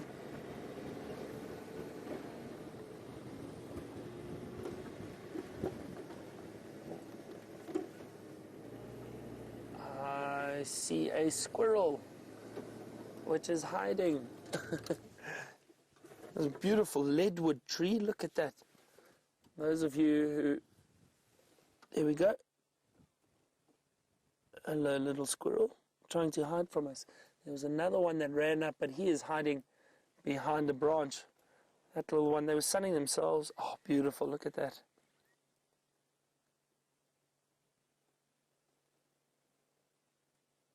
See, you never know what you're going to see. And I know James was speaking to you earlier. Look at the tail flicking. That's the other squirrel hiding behind there. James was talking about his favorite trees, and this morning I mentioned that a leadwood was one of my favorites. And this is a leadwood. It's a dead leadwood, but it's quite an old one. And as I mentioned, this would stay standing for a very long period of time. They're very, very hard, dense wood, and they just have a wonderful shape to them. I love getting these with the sunset or sunrise, the silhouette of a leadwood. Makes a beautiful photograph. But even in this afternoon light now, really is stunning. Oh, nice to see two little squirrels, two little tree squirrels that are, and I'm guessing their home is probably in the top there somewhere. That's where they have a little nest.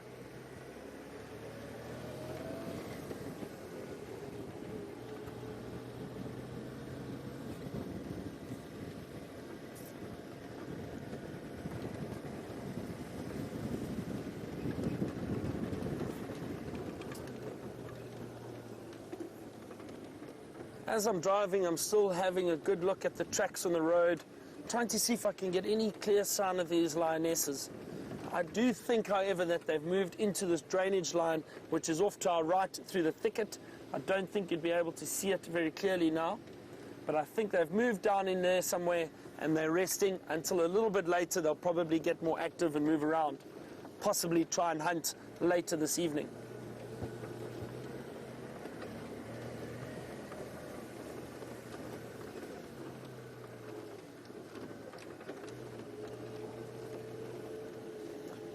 So I'm heading down into this drainage line and going to search very carefully down here. James has taken up tree climbing.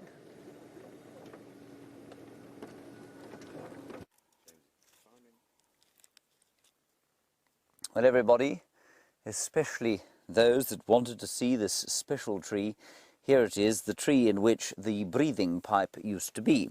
It was attached to the tree by this cable tie over here, but you can see the elephants have made it, well, more a twig than a tree, and I am now perched in the height of its boughs, just investigating what it would be like, of course, to be a bird sitting up here, and also to feel like one of the pipes that was attached to this tree. That is a ridiculous notion, and I'm now going to attempt to climb out. It is not the most sturdy tree I've ever been in my... Whoa!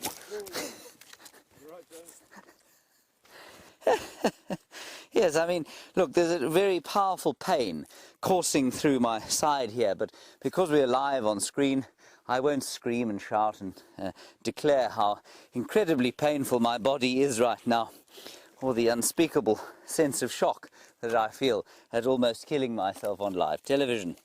Right. Shall we move on? Great. There we go. I'm not quite as light as I thought I was. Thank you very much. Yes, there is a fairly substantial piece of tree underneath my third rib. Anyway, we'll remove it later. Everybody, we won't do that while we're live.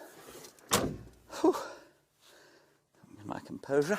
At least my hat didn't fall off, David. Imagine my hat had fallen off, then people would have seen my bald head. That would have been the worst thing to happen.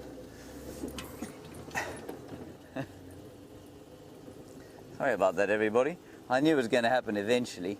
I've so far managed to not fall out of any of the trees that I've climbed, well, on this particular show, and that was the first.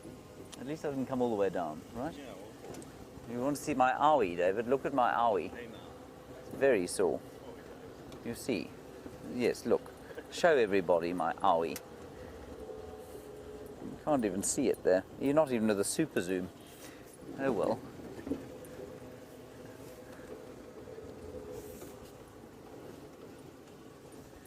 Hello, Tony. You say, will that tree live and recover? No, it won't, because as soon as we go off air, I'm going to go back to it with a matchet and chop it to death. No, it will, Tony. Just about all the trees out here have evolved to cope with being torn to pieces by elephants. And that of course is let's quickly go across to Byron. He's got a bird.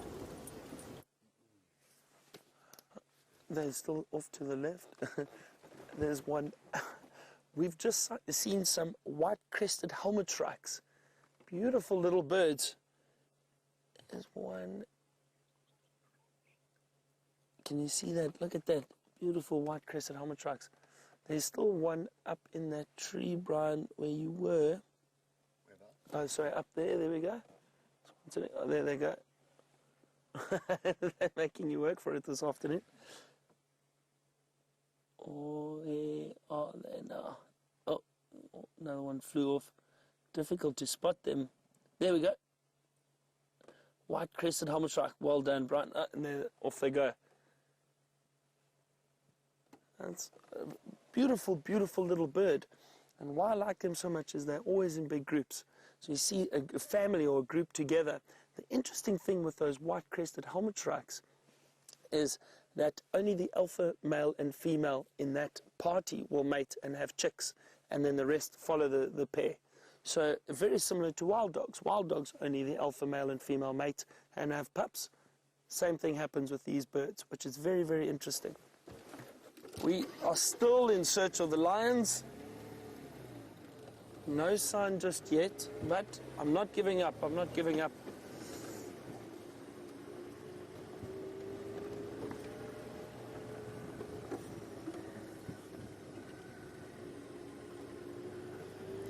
And I understand James fell out of the tree.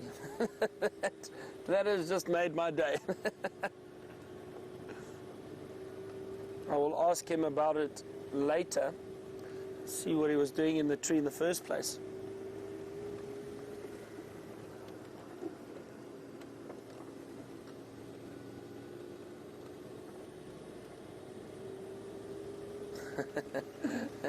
And while I continue my search, James has a big bird for you to see.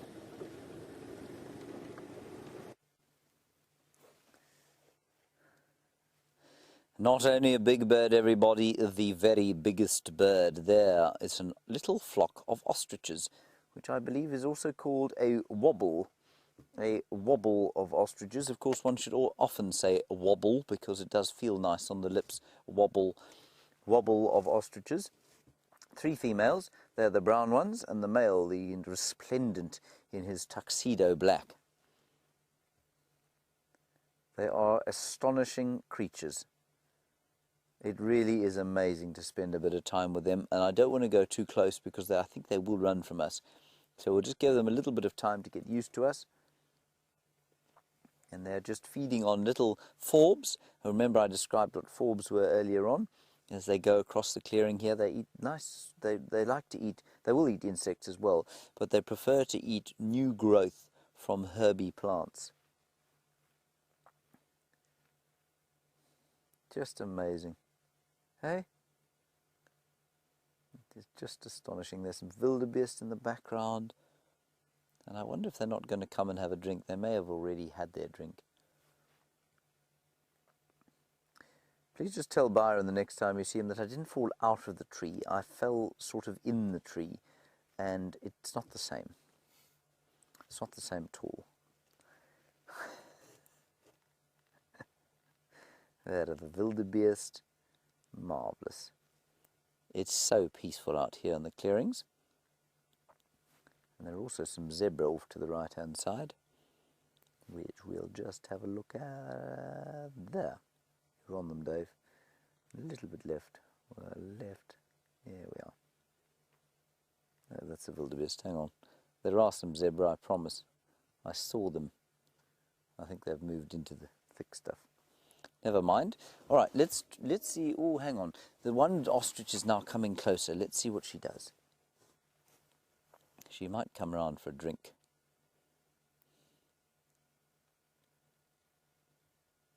She's definitely watching us carefully, you can see. There's a zebra. Ha! And just listen. I'm going to be quiet for about 20 seconds. See if you can hear anything at all.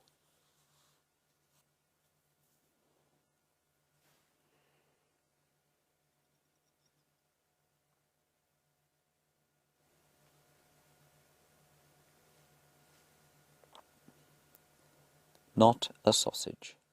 It's so quiet out here, just one or two. I think I heard one crowned lapwing some way off to the north.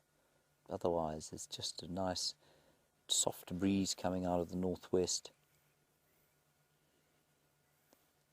And this is the kind of place, if you're ever feeling stressed out and tense, as Connor was this morning before he thought he was going to crash his drone, this is the kind of atmosphere that will calm and suck every piece of tension out of your body.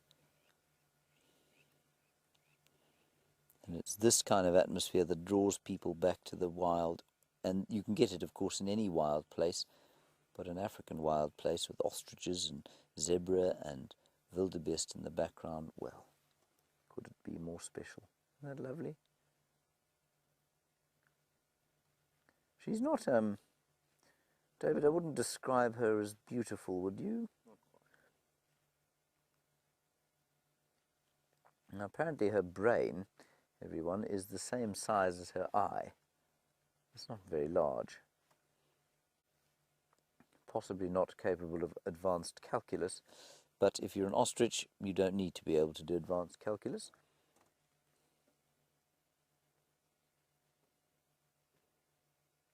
just want to see if she comes closer and deigns to have a drink, because I think she was about to when we arrived here. That's such fun. Now, I know Byron is looking for lions, and thus far failing to find them. I'd love to sort of cast aspersions on that, but of course I did exactly the same yesterday, and I think mine was probably a little bit easier to find.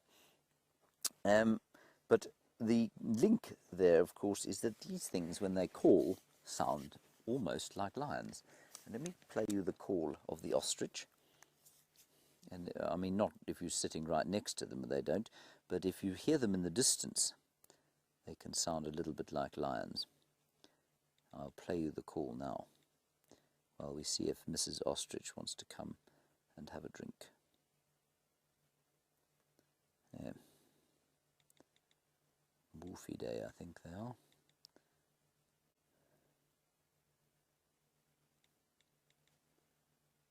She's definitely very suspicious of us. Okay, here's the call. Hear that?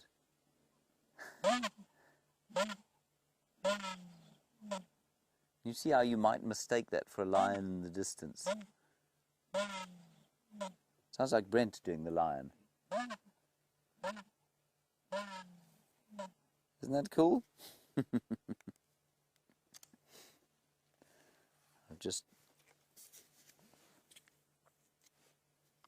It just called.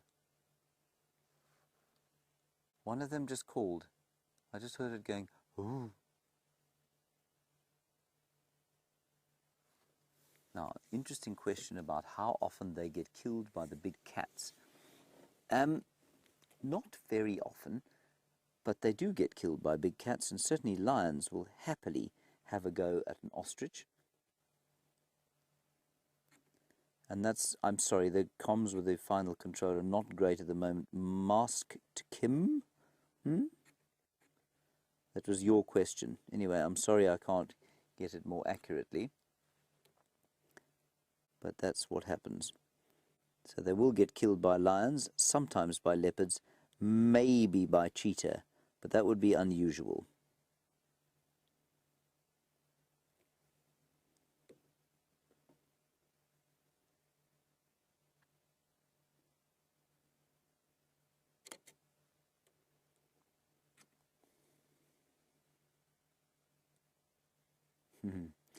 And a very nice question about whether or not they molt like regular birds. Yes, they do.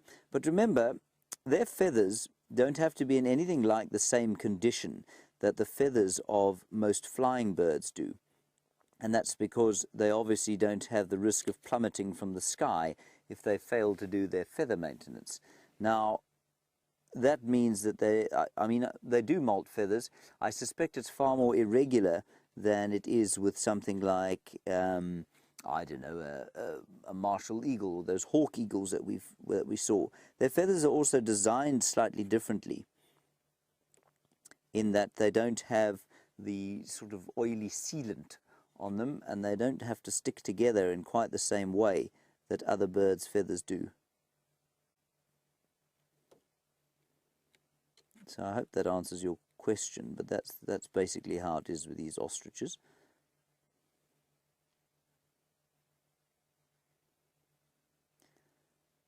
And Roger from Florida, a very good question about whether or not these ostriches stay in the same place or whether they roam. Roger, they do roam. They don't go huge distances, but they do go from this kind of habitat to other kinds of habitat that is the same. So they don't like to be in areas where there aren't clearings. They like to be in open areas where they can A, find food to eat, and B, they can run if they have to. Remember, their main defense, of course, is to be able to run at quite a tremendous speed. And so what they do is they will live around here for maybe a day or two, and they'll go through the woodlands, find another open area like this, and just kind of move from open area to open area. So they absolutely do roam. But that's simply, I think, well, it's probably a function of predator pressure and also a function of what there is to eat. And Brian, in Toronto, you say, is there one male here and several females? Yes, Brian, that's exactly what there is. The male is the resplendent fellow in his black garb. He looks like he's just about to go to a very formal do. And the female, well, they don't have such pretty colours, or such sort of obviously pretty colours. And that's as it is with most birds, of course. She's the one that is very drab brown.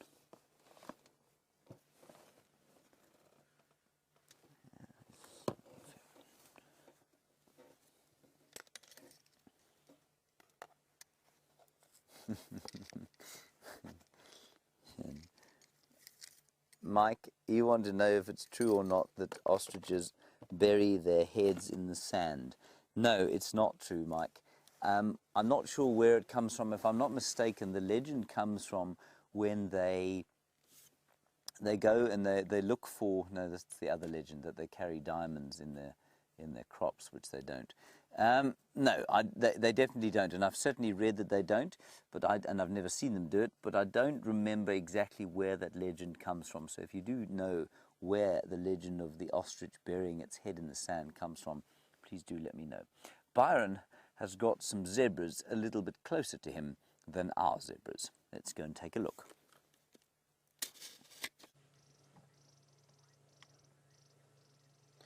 So ostriches don't bury their heads in the sand, but I almost did, because we've had no luck with these lions. Luckily, we bumped into these beautiful zebra.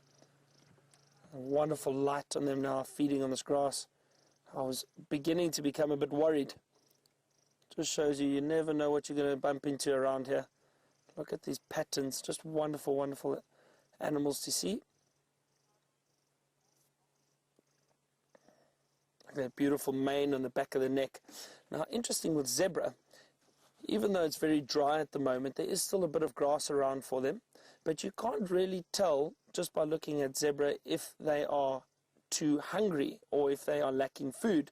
The reason for that is zebra build up a lot of gas in their body, so they always have that full, swollen look. Look at that belly. See how full it is? They build up a lot of gases within their body, so they always have that look. How you can tell, though, if the zebra is losing condition is that mane on the back. If that mane starts flapping over and falling down, that's a sign that the zebra are not healthy. These zebra, their mane is standing up nicely, and they are still very, very healthy.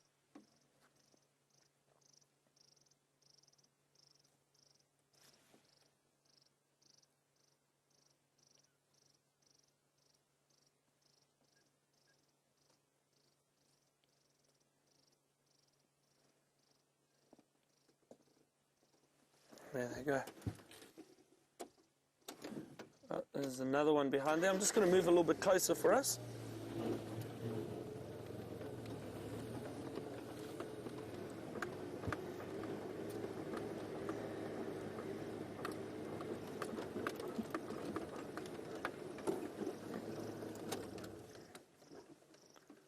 There we go.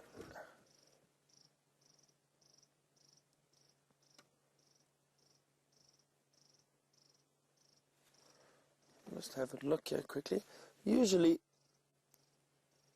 you find a single male with a group of females, and I saw another zebra walk around. This is a male to the right that we're looking at now, and off to the left, the one that was close to us earlier, that is a female. Now, I'm sure some of you are asking, well, how do you tell the difference between a male and a female zebra? So, that female's walking away, but if we look back at the male again, under that tail, while he's swishing his tail around, you see there's actually a very, very thin black stripe from just under the tail right down through that rump. Now, that is a sign that it's a male, very, very thin stripe. The females have got a much thicker dark stripe which runs from that tail all the way down. There's also, you will then be able to see the female genitalia through that black stripe, but with the males it's a very thin stripe if you cannot see the obvious hanging out below those back legs.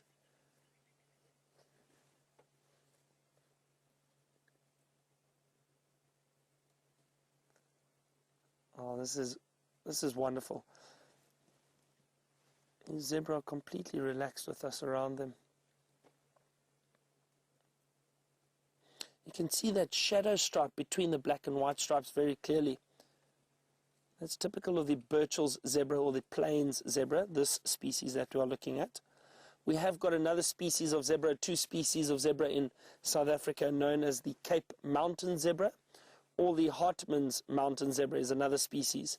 Both of those species, the stripes are a lot thinner and a lot closer together, and you do not see that prominent brown or shadow stripe between the black and white stripes like you do on these zebra stripes that we have here in front of us.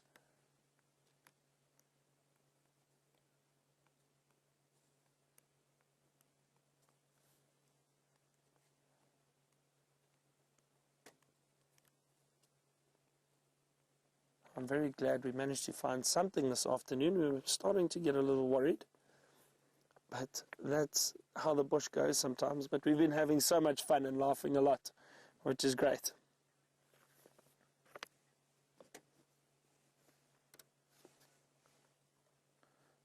So Jenny has asked how you can tell if a zebra is not having enough food. So Jenny, as I explained, the mane on the back of the neck, you would be able to see if that mane has flopped over, it's a sign that they are not getting enough nutrients, they are not getting enough food. But with those manes standing up straight, it's a sign that they are in good condition and they are healthy, and the food that they are eating is substantial for them and they are healthy.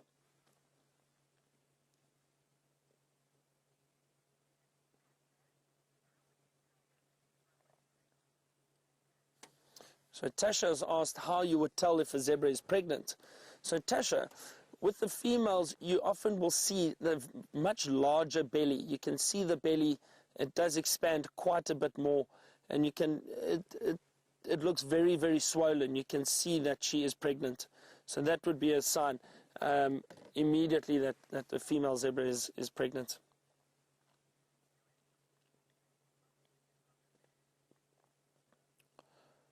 We're going to check this area a little bit longer for any sign of lions. While we do that, why don't you go and have a look at James and the big bird he still has with him.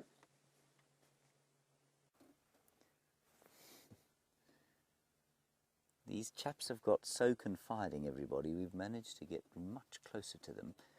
You've almost got full-frame female ostrich there, and all four getting around to the front of us, which is a real joy.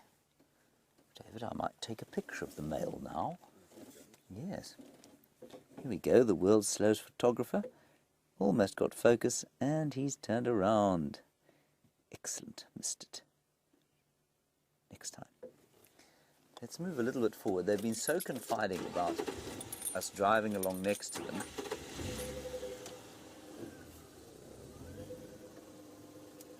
Hello, Frikkie Potgieter. You are obviously a South African, unless you are a South African that has immigrated somewhere else, and you want to know what the natural predators of these ostriches are.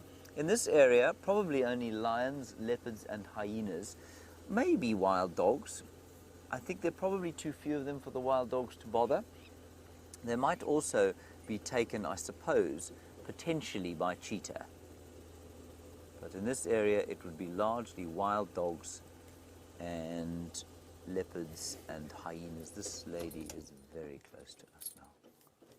Hello, Mrs. Ostrich. Very good to see you. You're looking very fine this afternoon. That's it. Don't go away. Stay there.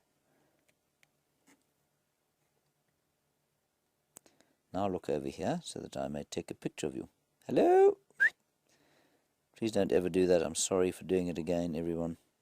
Very poor form on my part. Didn't get a picture. Can you believe it? Isn't that great? Just look at the detail on her legs walking there. Powerful, powerful legs.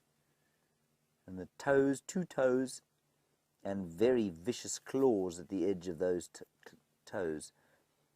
And they're really effective defensive weapons that the ostrich has.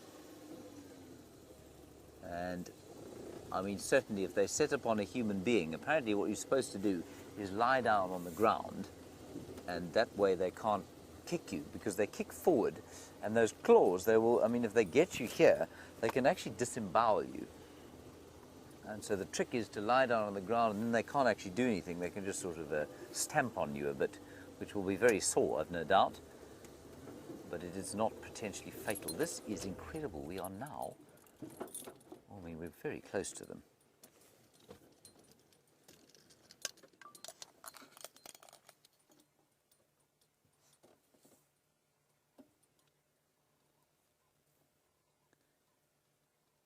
Hello, heady bachelor. You say, is the difference in colour only a function of the difference in gender?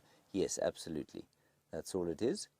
I think in much the same way that some, we're going towards the wildebeest now, in much the same way that many birds are different colours or sexually dimorphic, so it is the same with the ostrich. And as is the case with all, when that is the case, normally the male is poorly camouflaged, and he is poorly camouflaged in comparison with the females here. They're enormous, you know. I mean, they are, what, 10 feet tall? Not quite, 9 feet tall, maybe 8 feet. And look at them now with the wildebeest. If we look to the left, they're thinking about, they almost look like they're thinking about having a bit of conflict, and the wildebeest have stopped eating. They're thinking about what on earth is going on here. And sneak slowly forward.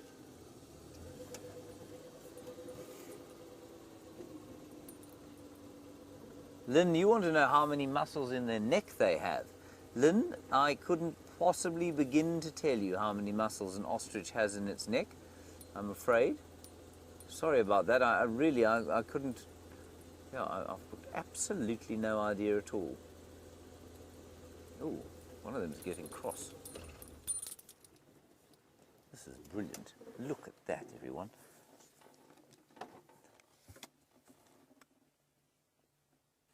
This is truly spectacular.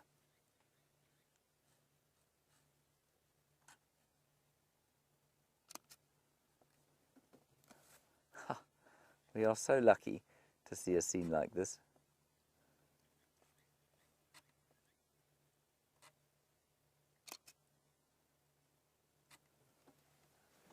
Now they've decided they're going to walk away from us. The male is looking a little bit sort of up, disconcertedly away to the side. Not sure why. You heard him there going, fum, fum. That was the wildebeest.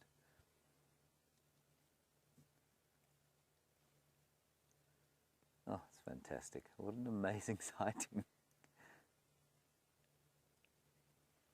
Cindy, you want to know how often they breed, how often they lay eggs. I'm pretty sure it's once a year, Cindy. I will check up for you, but I'm pretty sure it's once a year, if they can, and if conditions allow for it. I think let's spend a little bit more time with them, just because it's so rare to spend time with ostriches.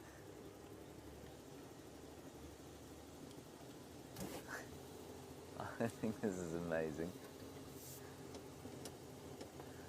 The wildebeest were not pleased. The ostriches came to say hello to them. They've walked all the way down here, the ostriches. They've turned around. They don't want to go through that thicket, I think is why. Now they're coming along the other fringe of the clearing to see if they can find something else to eat here. Let's just spend a little bit more time, and then we'll go down towards the other big clearings where the cheetah were found yesterday. I know they did look there earlier, and they haven't found anything there.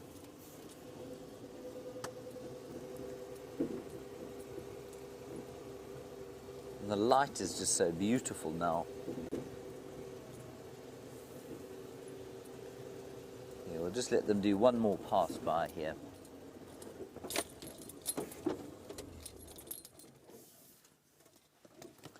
Tasha, you want to know how tall they are. I estimated about 8 or 9 feet, but I'll check exactly for you.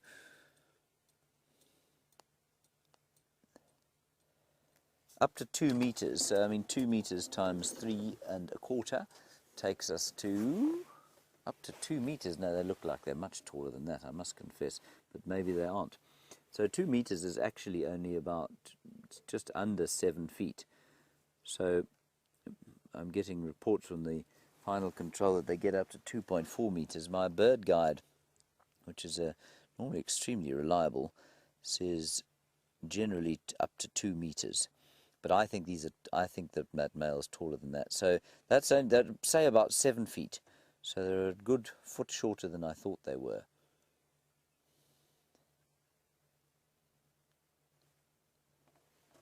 Still very impressive, of course. Very nice day, Dave. There's some beautiful light there shining off the cloacal emptying of that front female. And now the male. Wonderful. Beautiful.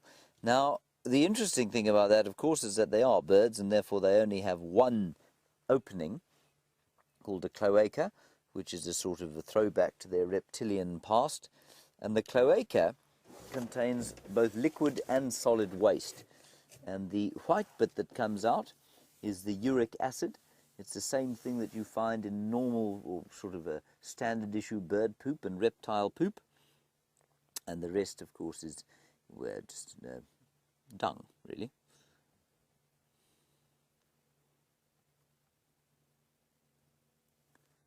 Fantastic stuff. A little bit further forward, maybe. Stay here.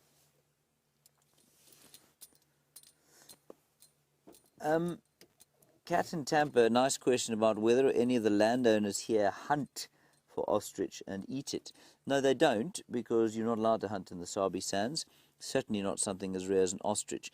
But you've also heard that ostrich is good eating. It is good eating, and it is farmed as as a sort of game meat. And you can get it readily in South Africa. It is good eating. And you say you've heard it's healthy. It is healthy to a certain extent. Apparently totally cholesterol-free, but it's also completely fat-free. Much of it is completely fat-free. And so if that's what you like to eat, then it is good. It tastes, David, it tastes pretty like steak, really. But it is, you can tell it's ostrich. If you know ostrich, you can tell. You might have one little move forward towards them, and then we'll press on to something else. Perhaps some cheetah. Oh, David, I've got them in the sun there. Obviously, they're not looking here.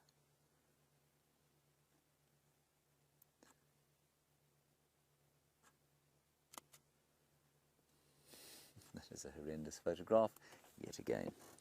David's got a very nice shot there, of course, of the ostriches.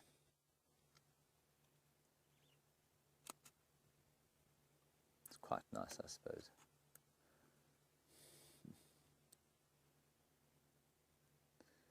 Hello, Kathy.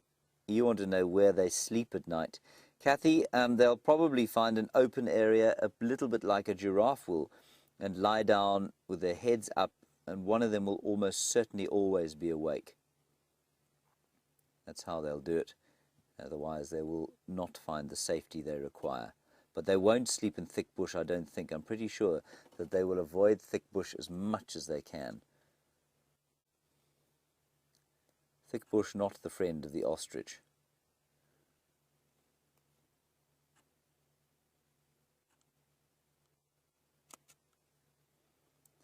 Ah,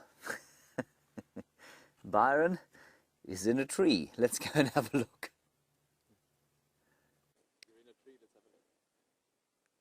So, James is not the only one that can climb a tree. Here I am, really, really high up, and I don't know how I'm going to get down.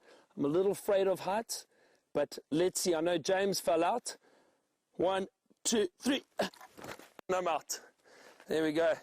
So James is not the only one that can climb a tree. That's all I could find so far. That was the only tree I could find that I could climb. We've been having a look around this area for any lions. Still no sign of these lionesses. I was chatting to one of the trackers from the other lodges, and they said they saw the lion tracks, and I went and had a look with them. Looks like those lions may have been chased off by hyena. Don't know why. It doesn't look like there were any signs of a kill, But what often happens is maybe just the sight of the hyena may cause the lionesses to move off. They don't want to get into any altercation with hyenas for no reason. But I'm not giving up just yet.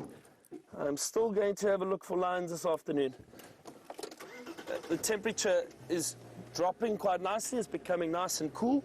So that's a good thing, because that means we might have a bit more activity from them moving around.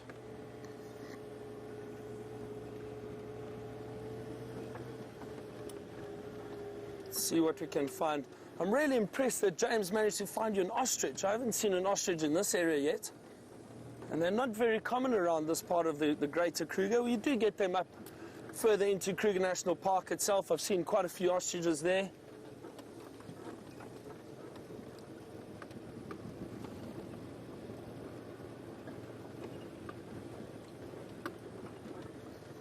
There we go. Sunset. Well, the sun's just gone down. Or just behind those trees now from where we are.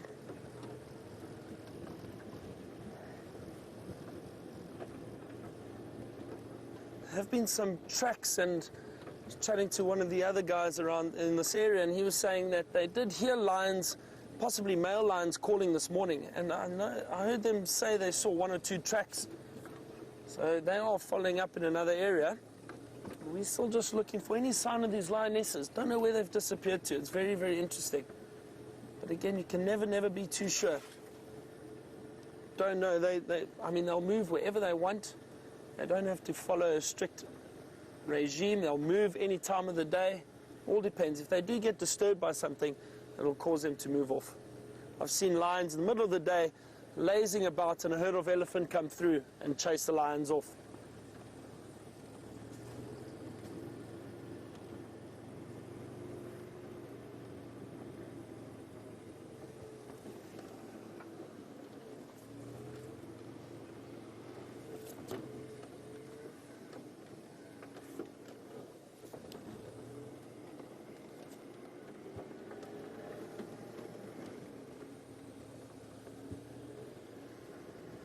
I think James has definitely had a bit more luck than us this afternoon.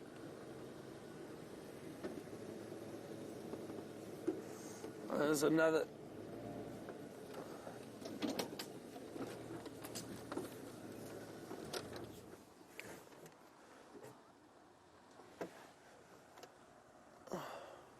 So we've got a question coming through at the moment. So Michael from New York has asked us a question about lions and how you tell the ages of these lions, whether they, or with the difference between male and female, firstly, with the ages, and if you can see distinct characteristics in the faces about the ages. So what happens is, often it's very difficult to tell just by the body if the lion is old or young. And generally the body stays in a similar condition unless it's a really old lion. You'll see the spine start to show a little bit, and the body does deteriorate in condition. However, with the face, you'll often see the tips of the ears become very frayed, and the reason for that is they get a lot of flies and bugs that bite these animals around the ears. So that would be the first sign that the lion is old. Also, with the noses, you get often when the lions are younger, they have these beautiful shiny noses, and often there's a little bit of pink in the middle. The older they get, those noses get very, very dark. You also see that very clearly on leopards. You will see leopards where the nose starts getting very dark and a little bit chipped and cracked, and that's also a good sign of age. But generally, if you just had to look at a lion and you can see the ears, have a look at the tips of the ears. The older they get, you start seeing a lot of wear and tear around the back of the ears because of all the insects that bite their ears constantly.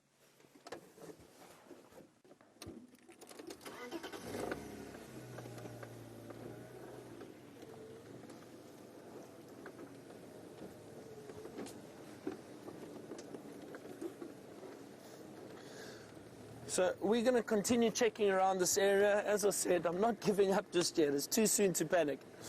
James, I think, has got a wonderful view of the sunset with a few ostriches.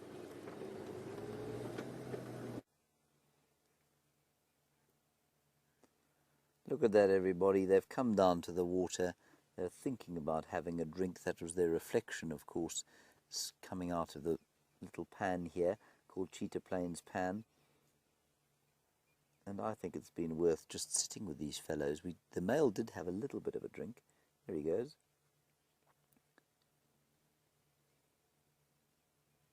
There we are. And just like the elephants, you know, they're not really prepared to drink the mucky stuff that the buffalo have been knocking about in. He's gone straight to where the pipe that feeds this little pan goes.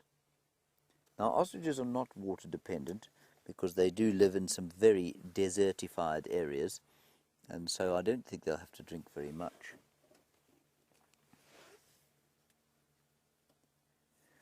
GT Frog, you say elephants sometimes get on, that's a wonderful name. GT Frog, you say elephants sometimes get onto their knees to drink. Will they do this? Oh, emus get onto their knees to drink. Will ostriches do the same? I don't know. GT Frog, I would have said no because they can reach the ground so effectively, and so I don't think they have any need to get onto their knees.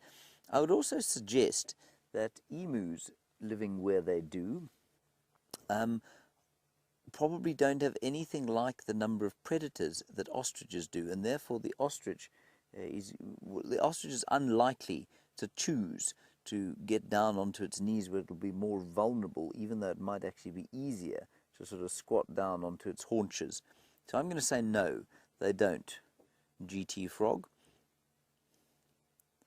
An emu doesn't have anything like, well, I mean, I don't know if it has any natural predators really. Does anything eat an emu? Sure, something must. Otherwise they'd be everywhere. But not like here. And so, you know, anything like, for example, this giraffe that's decided to come up and have a drink, he's over there. He, of course, has got to be very, very careful about having a drink because he's got to open his legs up, splay them apart, put his head down, and when he's down like that, he is massively vulnerable to the attentions of lions and hyenas. I say he, but I do mean she in her particular case.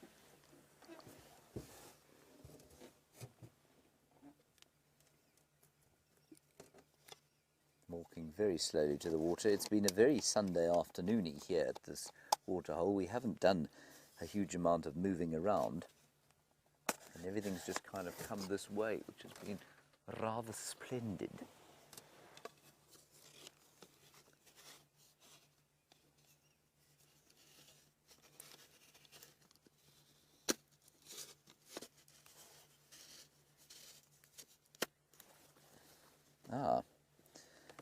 Now I'm just going to put my jersey on because it's getting a bit cold, but David, of course, will suffer through the cold because he must bring you pictures, unfettered access to this beautiful giraffe cow. I think we're just going to sit here, if it's all the same to you, everyone, simply because she's coming to have a drink, and if we start moving around, I think she will be distracted and perhaps not come down. Just to give you an update, apparently those lions have been found, and Byron is waiting to sort of get into the sighting. So you should be seeing lions fairly soon. Here she comes. And look at the colours. Sorry, yes. David very cleverly pointed out that I left my busby inside my shirt, and therefore I became inaudible briefly. Hold on. Look at the colours there of her juxtaposed with the reds and oranges and golds and browns of the trees behind. I think that's stunning. In the background you can hear I've only just realised this, that's a Shelley's Franklin calling.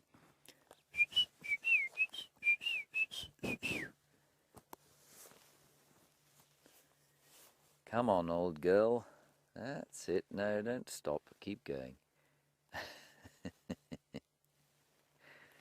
She's thinking, oh, I don't know about this. There's just a bit too much activity around here. There are large, strange birds around that aren't here normally. There's a car parked. I'm on camera, Don't know if I want to drink anymore. Looking at the wildebeest off behind. Oxpecker tickling away at her neck. Considering all her options. And I'm being slightly facetious, of course, but this is what they do all the time. You've got to be very careful. She'll be checking every bush to see if there isn't a lion lying in wait to devour her when she spreads her front legs apart to bend over and have a drink. It's not that usual that we get to see this kind of thing, so I think it's worth just sitting for a little while longer. There's another one coming. There are another two coming. Oh, it's all happening here.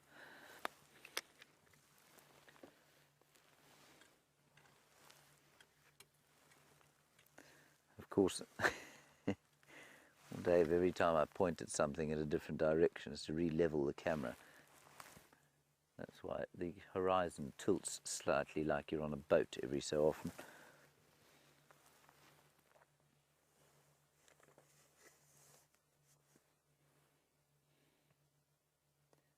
She's moving painstakingly closer to the water.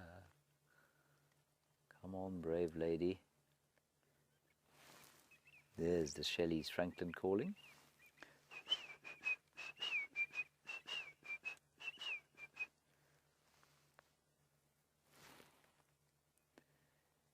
Yes, we are standing here. We have not moved.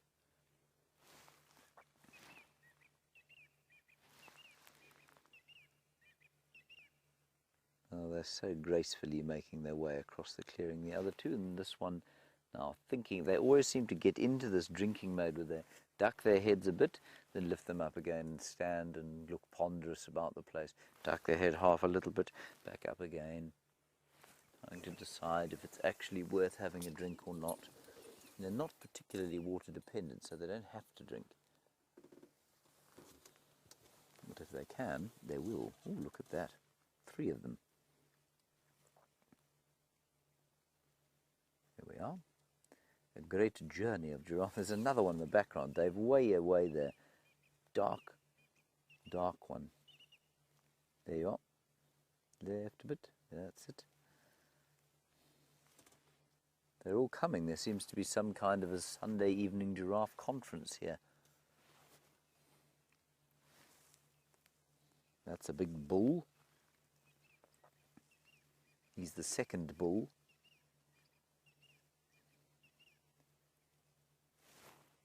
Now they will probably be in communication. We can't hear it.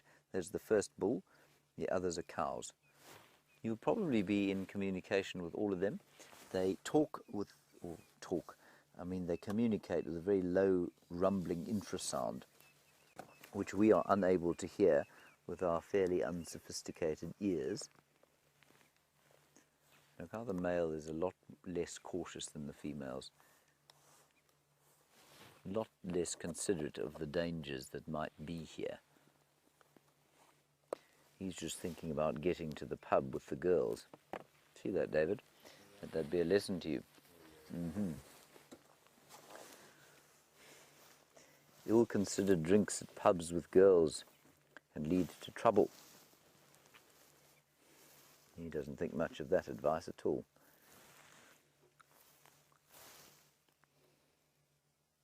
He's fantastic. Wonderful. And now they're all standing going, I wonder what we should do now.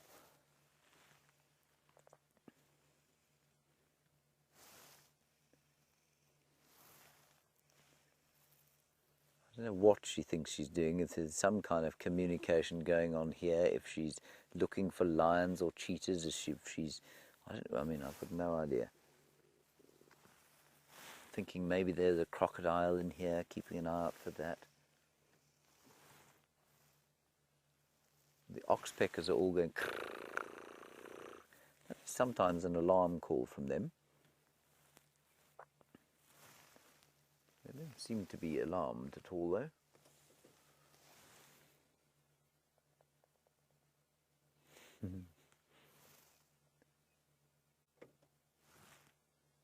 Sorry about the aerial, everybody. We just have to have it up, otherwise we can't hear the final control talk to us. he's definitely far less worried about what might be at the water. He's a young male. You can see he's shorter than she is.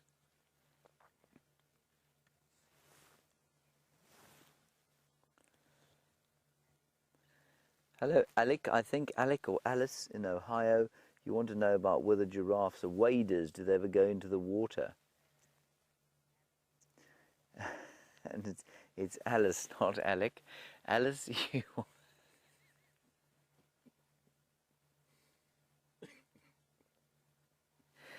Sorry, Alice. I completely misheard your name. Communications from the final control, utterly horrendous this afternoon. So, Alice, you want to know if giraffe ever wade into the water? No. Giraffe are not waders. Again, they would be far too vulnerable. I mean, I imagine they've crossed rivers before and gone into water every so often, but they don't by default wade in the same way that elephants do. Thank you for your question, Alice. I shall now remember it. Your name, I mean. I will almost certainly forget your question, because that is the, you know, that's the price you pay for being the age I am. This is a wonderful picture, even if it is, oh, frisky young male. No, we're not going to have a drink. We've decided against it. Let's go and ask the old boy. Now there's a wonderful shot. Look at that. So the big male there, that is second from the left, he is probably, I'd say, about, say almost 20 years old. He's much darker than the others. He's lost the end of his tail. He's clearly much more experienced than the other male because his horns are bald on top almost. And he's got that median horn. He's got that very sort of heavy calcification of the skull. And the young male doesn't have that. You can hear the Senegal lapwing going.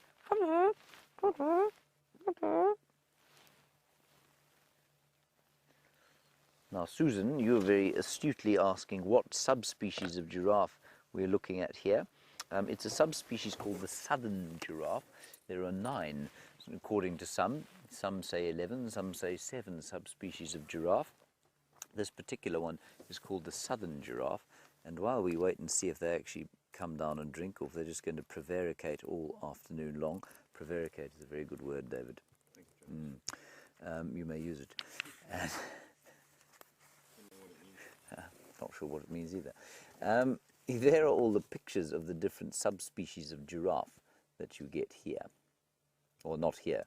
So we get the southern giraffe, and the only one which is, I can't even tell which one it is. Hang on one sec, everyone.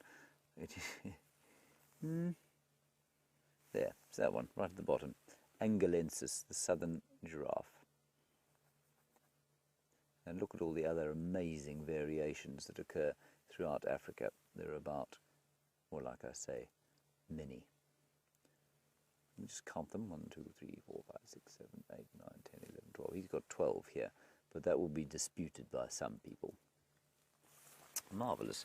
Now here they come to have a little bit of maybe a drink. I've been saying that many times, haven't I? But they keep prevaricating, David.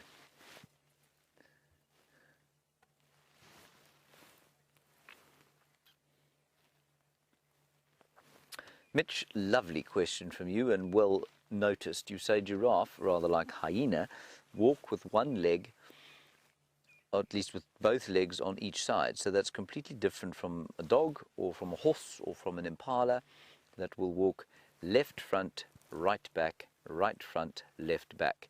They walk left front, left back, right front, right back. You see what Mitch means from New York. Thank you, Mitch, for that. I mean, this is fantastic. Look at the picture of them there.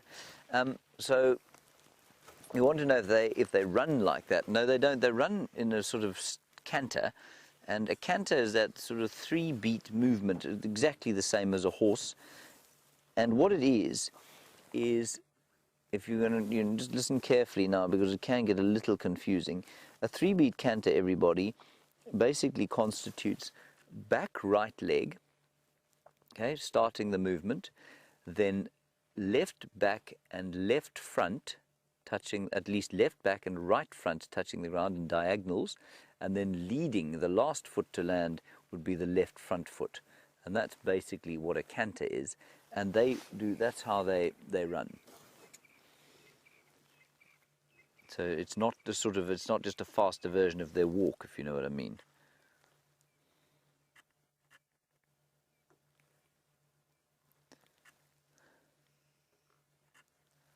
This is fantastic. Look at this.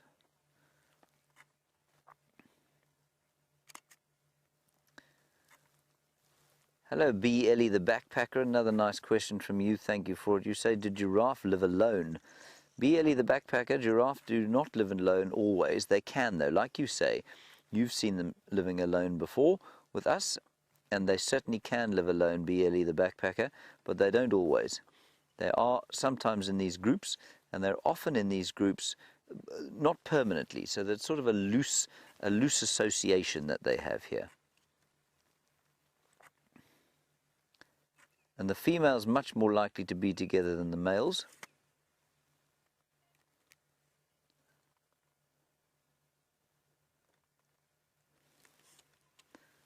This is an unbelievable sighting.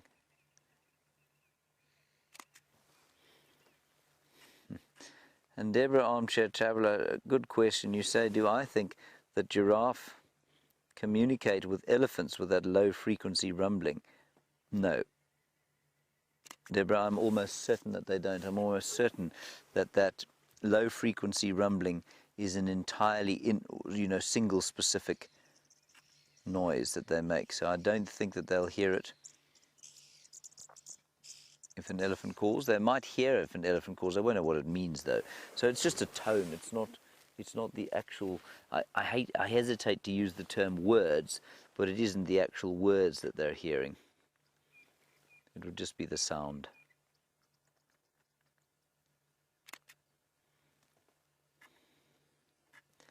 This is just fantastic.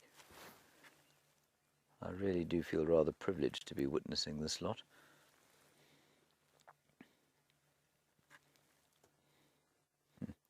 And Tata, you say, do they have a leader? No, absolutely not. They don't. I think giraffe dominance and the like is decided by size almost exclusively, and that's certainly the case with the males, and I don't imagine there's any kind of hierarchy amongst the females at all.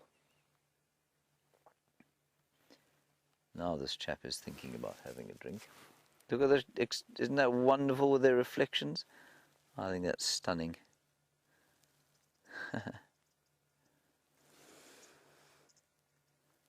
Very nice, David.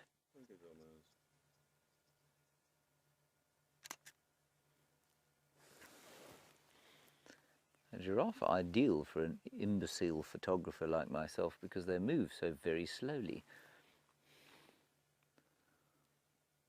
The colour around us is just incredible. It's like an orange glow has enveloped us, and these giraffe are, well, they're covered in the same sort of orange, aren't they?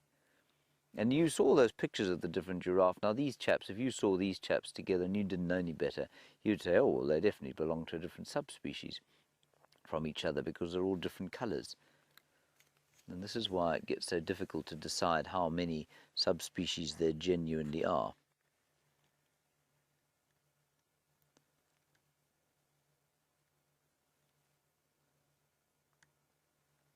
Wonderful stuff.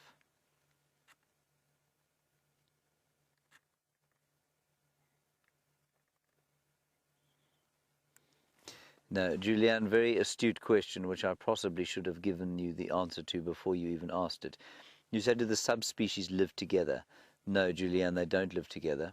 They live on their own, and they're separated by geography, and that's, in fact, probably why they've evolved to be slightly different subspecies. They would have all been the same at one stage.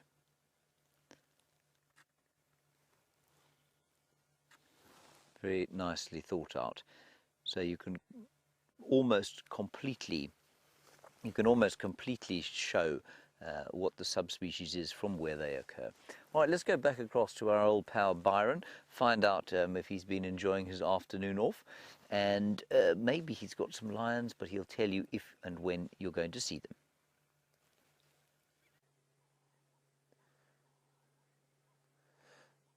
So James, I still don't have any lions, but everybody, look at this beautiful sky. We are sitting listening to the bird calls at the moment. Remember earlier when it was still very warm, there was very little bird calls, and we've just had some arrow babblers. I hope they call again, but they've just disappeared into a thicket and I don't hear them anymore. But let's listen out for them. But have a look at that beautiful pink and blue coloration in the sky.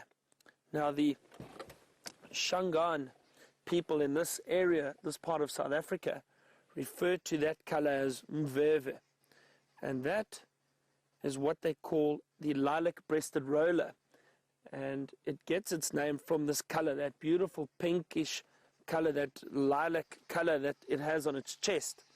Very, very beautiful color in the sky, and that's where the lilac-breasted roller gets its name from in Shangaan.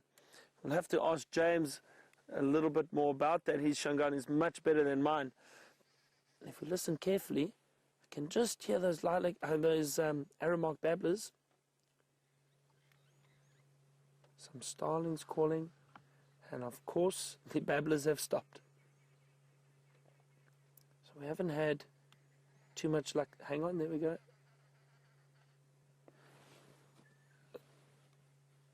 Excuse me a second. Okay, Finn, I'm not too far. If I can move in then as a third.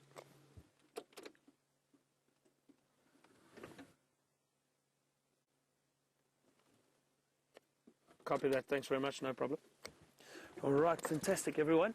We have got some good news. Luckily, they have just found 2 male lions. So remember I said we're going to hang around this area. I've just got a good feeling that something's gone on because it's unusual that those lionesses have moved off. I'm not too sure if these male lions have chased them, but someone else has found 2 male lions. They've just found them, so I'm just trying to wait for them to establish a sighting. And once they do, they'll let us know, and hopefully we get to see them before the end of drive. But that is fantastic. So I had a feeling there was something going on in this area because the tracks that we saw earlier definitely looked like these lionesses had been moved or pushed off. There was hyena tracks around, so something was going on. And I think possibly these 2 male lions had something to do with it. While I wait for an update from the guys who have found those lions, go back to James quickly for a short while, and then hopefully I'll have news with those lions.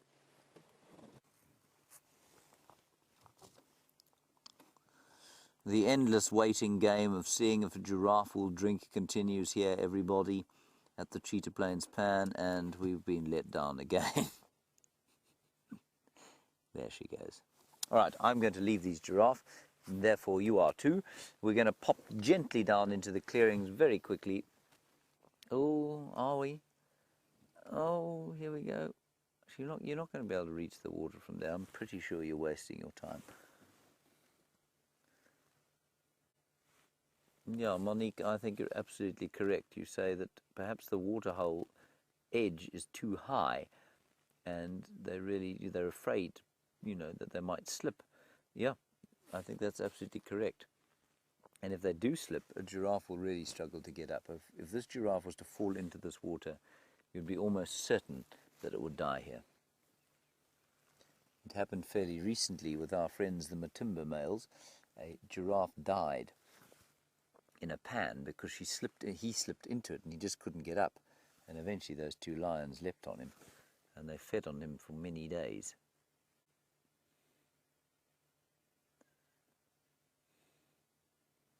I also think she's being slightly distracted by us, and so let's just move off, and because if she really does want to drink, I don't want to stop her doing it. Bye-bye, good luck, don't fall in. Won't be nice. Good. What a wonderful time we've had at Cheetah Plains Pan. We're just going to nip into the clearings and then we'll turn for home. Not too much time left. We'll probably find a great plethora of lions there now.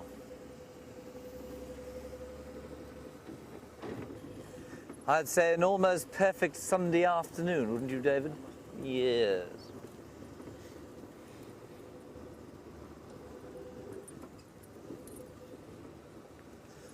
Byron has got the lions. Oh, welcome back, everyone. We've got the lions, James, you're right. I'm so excited and so happy. Finally, they're two young males. Let me just have a look. I'm just trying to... They're on the move at the moment. Just get around here quickly. You should see them shortly. There we go. See them moving through there. Hold on. Now the multitasking begins again, moving the vehicle and trying to keep up with lions moving through a thicket. But this is exciting. Two young males. Now, this is the first time I've seen them, so I'm not sure where they are from. Have a look. Hang on, I'll get you into a position now. Long session without a pee or any.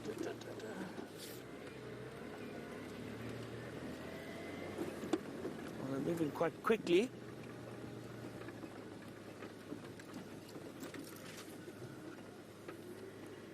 There we go, look at that, walking side by side. Fantastic.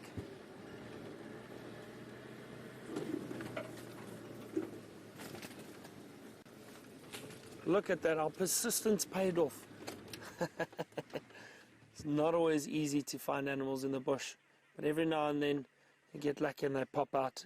These males, I think, just started moving around as the temperature cooled down, and one of the other vehicles bumped into them along the road. They've crossed into this thicket. And keep going, let's keep going.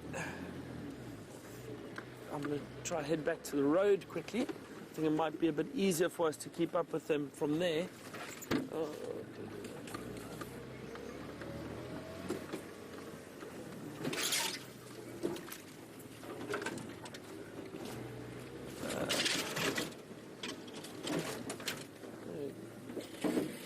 A little bit of bundu bashing, as we call it.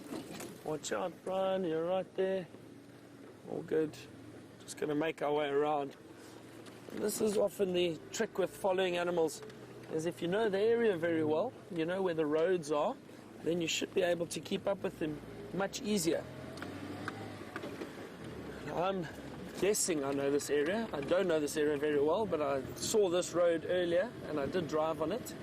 So I'm hoping they do end up coming out towards the road. Let's see. Yep, look at that. Look at that, straight towards the road. Fantastic.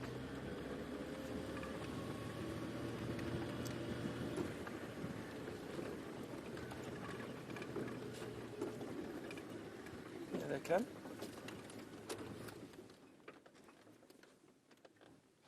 Wonderful. Wonderful.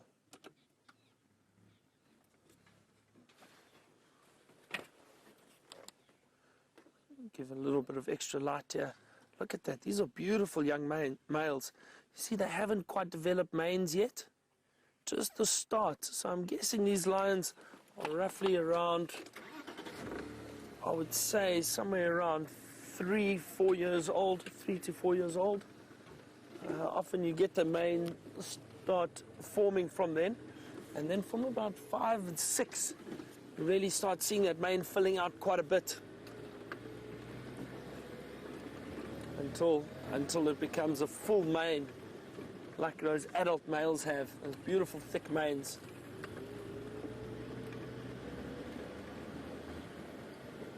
Just want to see something quickly. Which direction they're going. They're still just walking off to the side, just right of us.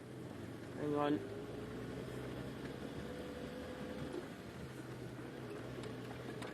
There's another road here. Great. See if I can get them walking towards us. That would be wonderful. There's a nice pathway. Hang on. There we go. Oh, look at that. Still a little bit of light just creeping through. Looks like that one has got a floppy ear. Look at that. Look at his right ear.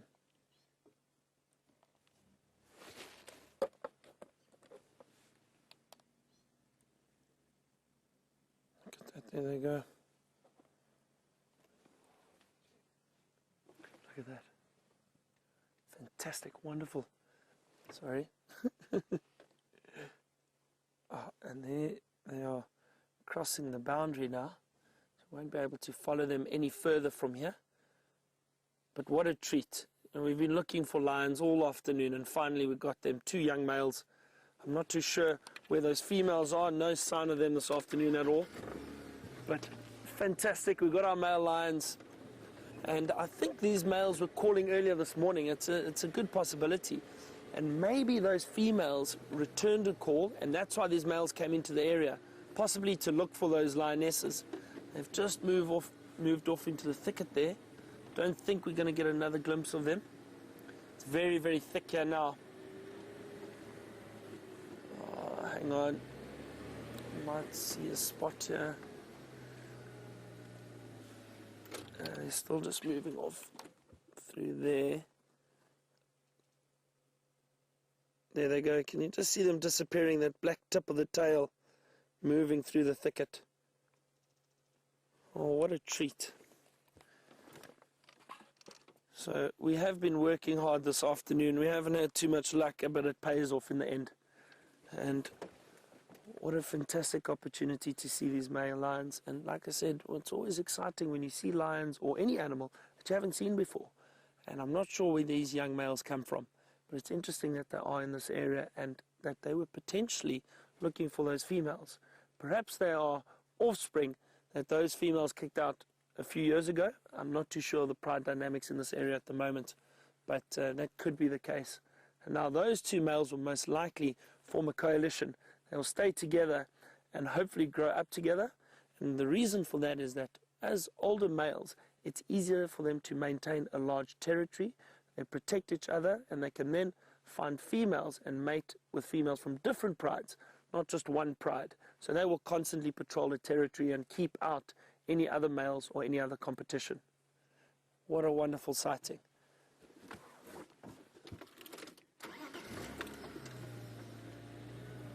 So Velma has asked what property they've just crossed onto. So Velma, we are still on Arethusa, and they've just crossed north onto Simbambili.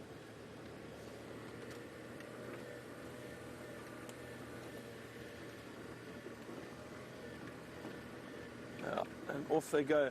There is a prominent waterhole in the direction that they are going on Simbambili, and I think they're possibly heading there to have a drink of water for the evening.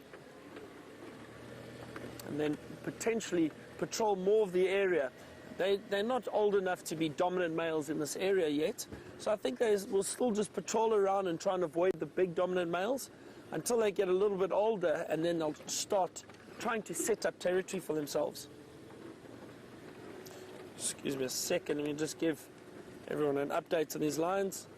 The station's just left those 2 male lions. They've crossed north onto Simbambili.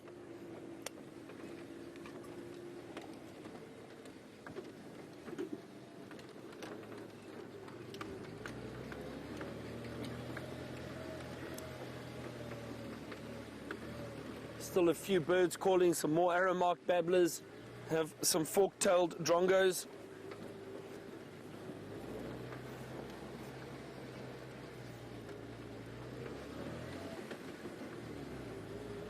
Temperature has dropped quite a bit now, but oh, some beautiful silhouettes behind us. Just want to see if I can stop for you quickly. Look at that light, and hang on a little bit more. Look at that. Look at the color in the sky at the moment.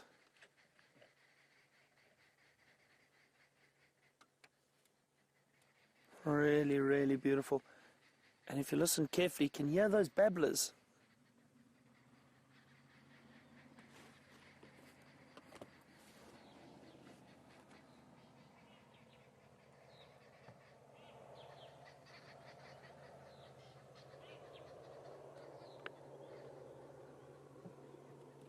So Roger from Florida has asked us a question regarding the birds of prey in this area.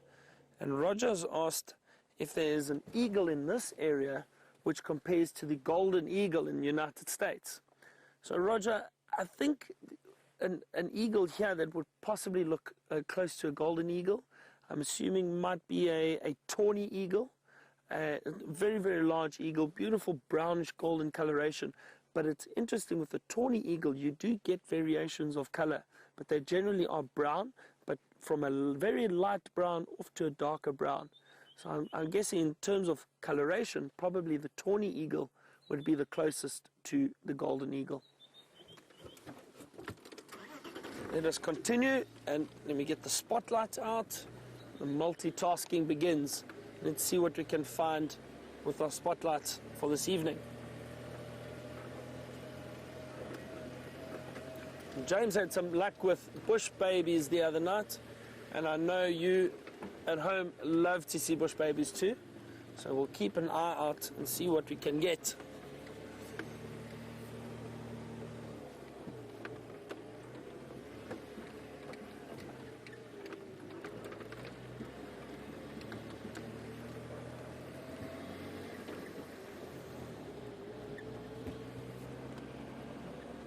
And a few days ago we had a male leopard, Mvula. Mvula was just off this road, not far up ahead, which is very interesting. And the first time I saw him, it was wonderful to see him around here. But he has definitely moved off out of this area now.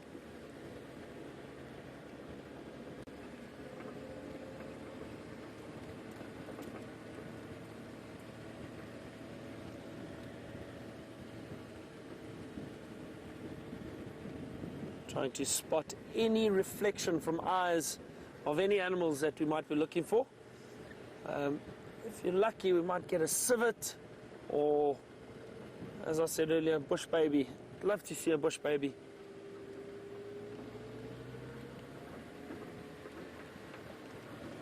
The temperature has definitely dropped quite a bit. The jackets are back on, and I think it's going to be a very cold evening again. And tomorrow is most likely going to be as cold as it was this morning.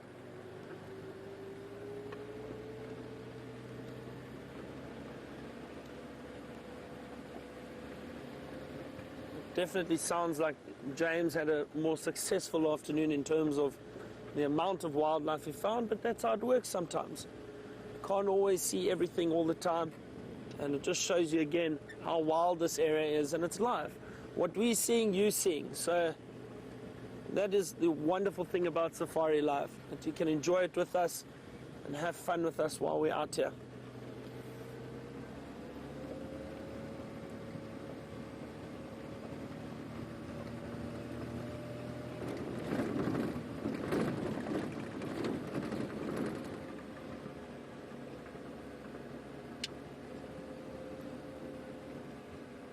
There's some impala off to the right. I'm not going to shine in their eyes. Their eyes are very sensitive to the bright light. Sandra has asked us an interesting question. Sandra would like to know if we see a change in temperament with any of the animals when the food and water becomes more scarce in the drought. Sandra, I wouldn't say a temperament as such with most animals. I don't think there is a change. I have seen and noticed a change in temperament with elephant. They tend to become quite stressed out. If there's no food, if there's no water, those animals will become a bit temperamental and very stressed. With the other animals, I think they go through the motions. They still do what they have to do to find food and water. Often what happens if they've got a huge lack of food and water, you will find they start losing condition quite quickly. They lose the energy levels that they used to have. I don't think they become more temperamental though. A lot of buffalo dung around here. It looks like a big herd moved through. More impala off to the right. A few bats flying around.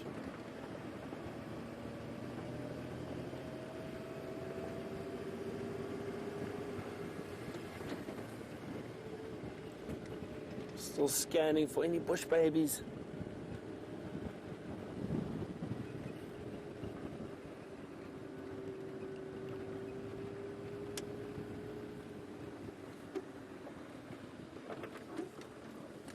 You never know. We could also still bump into a leopard walking around this time of the evening, marking territory, a male or a female. Let's see. Now, usually I'm able to spot scorpions in trees, but that's usually in summer. When there are more insects around, you get the scorpions sitting around some trees. Hang on. Oh, is that one? If it is, I will be very impressed. No sign. Not a lot of scorpion activity this time of the year. As I mentioned, there's not a lot of insects because it being the dry season, far less insects, far less bugs. So you don't have a lot of scorpion activity.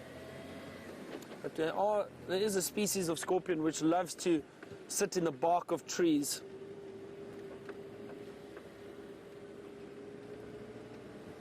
So Janet has asked us a question about snakes in the area. Janet would like to know how many dangerous, poisonous, or rather venomous snakes are found in this area, and nocturnal snakes, that is. So, Janet,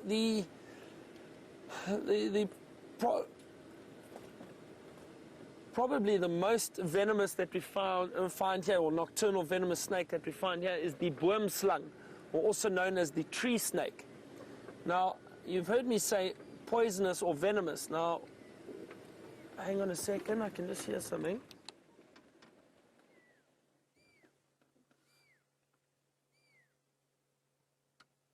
Can you hear that whistle? Could you hear that? It's coming from over there.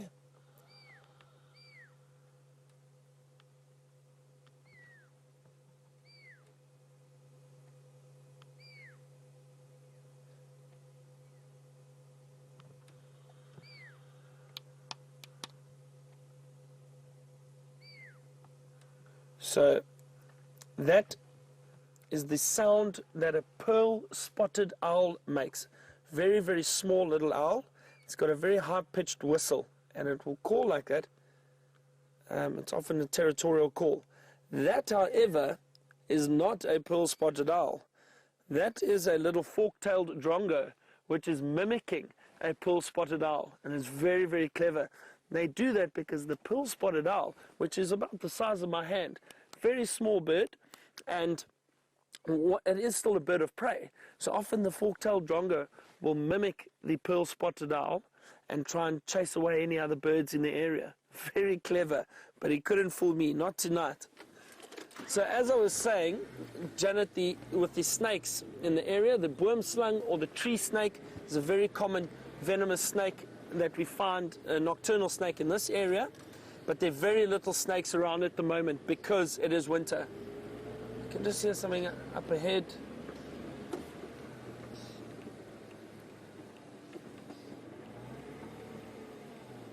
No. So, Janet, the difference between venom and poison, and why I brought it up is it's very important, and often people make a mistake. The difference between venomous and poisonous is that poison is ingested.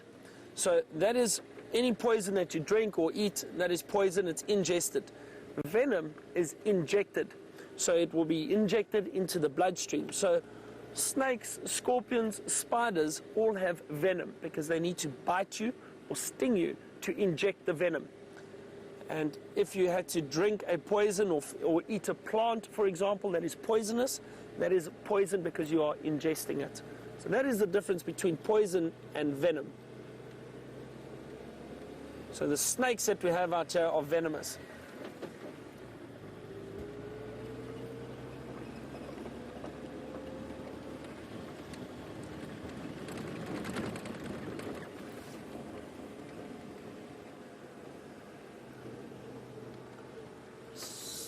Not giving up on bush babies yet. I'm trying to look into these trees, see if we can't find an owl perhaps.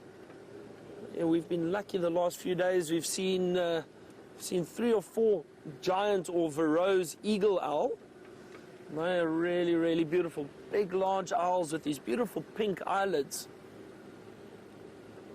But they generally prefer the larger trees that they can roost in, where there's good cover.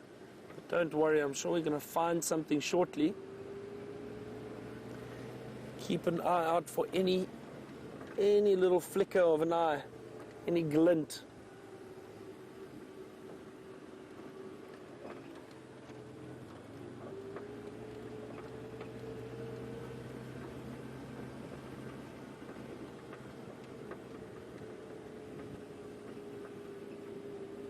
So James Richard has asked an interesting question about the nightjars. Now the nightjars are nocturnal birds which we get in this area. There are many different species of nightjars.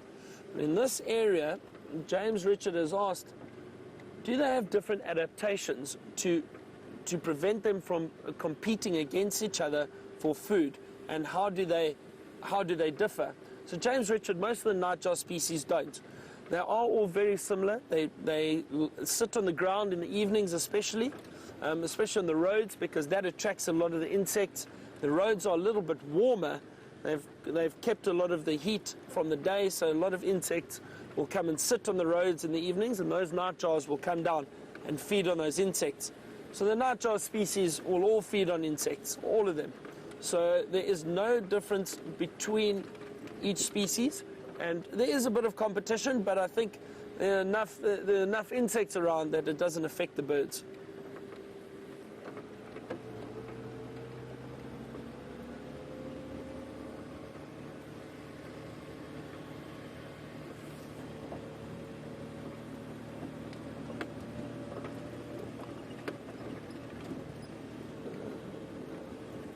No owls around there yet.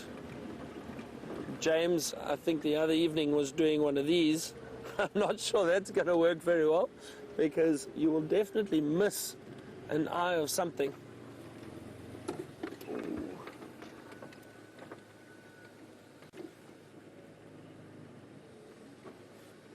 Thought I caught a glimpse of something.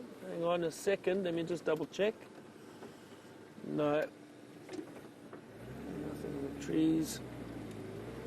Beautiful still evening, not a breath of wind, but you can feel that chill in the air while we're driving.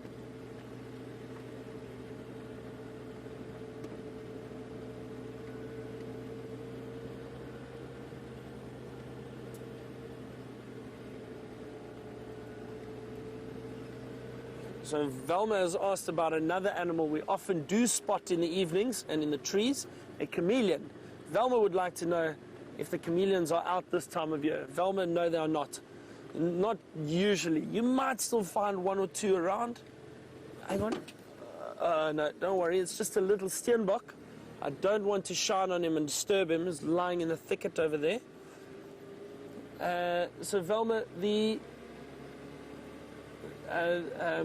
chameleons are not active at this time of year because it is very, very dry and it is quite cold. They do need the warmth and they do need water and moisture, so we don't often see a lot of chameleons this time of year, but you never know, you could still spot one or two on a branch, but it's quite unlikely.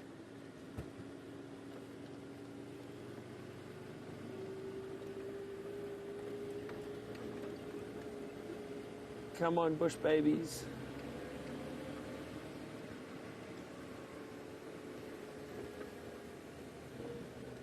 I know the other night Brent saw a civet, which is really, really great.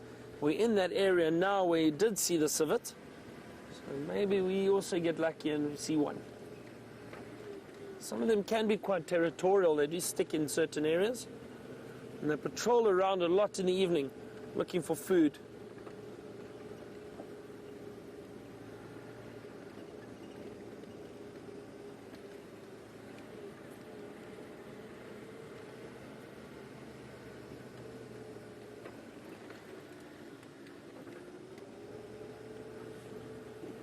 Nothing up here.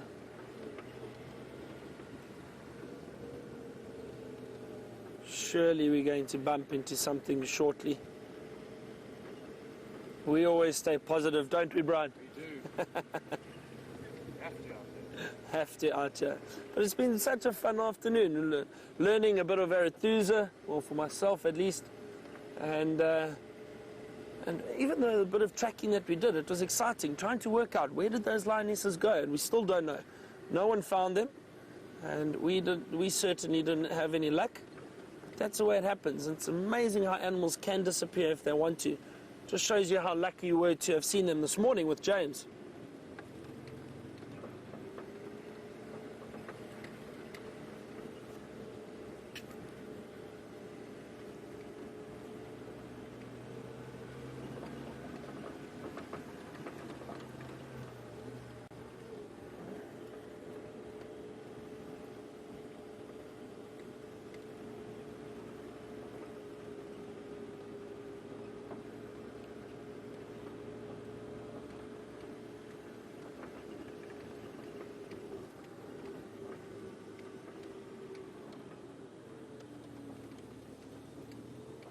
So Anne is a new viewer from Washington. Welcome, Anne. Great to have you with us on Safari Live. I hope you've enjoyed it. And Anne has asked, do lions fight each other and why? Yes, and they do. They definitely do. Lions fight constantly for a number of reasons. And one of the main reasons is territory.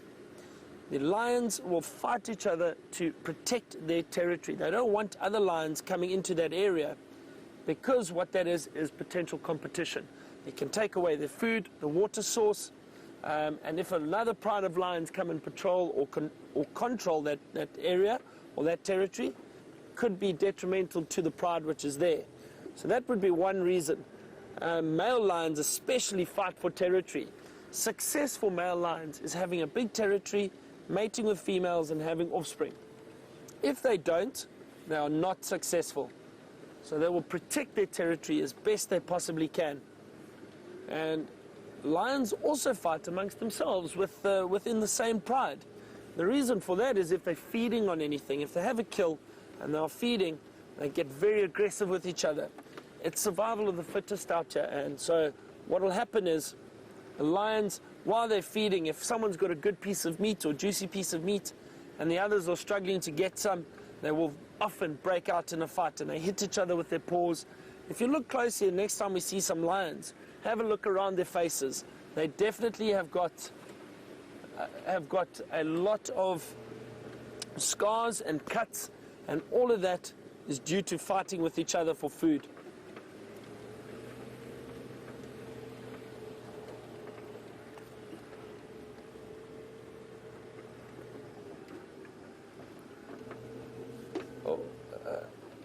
Little bushbuck, also don't want to shine on him.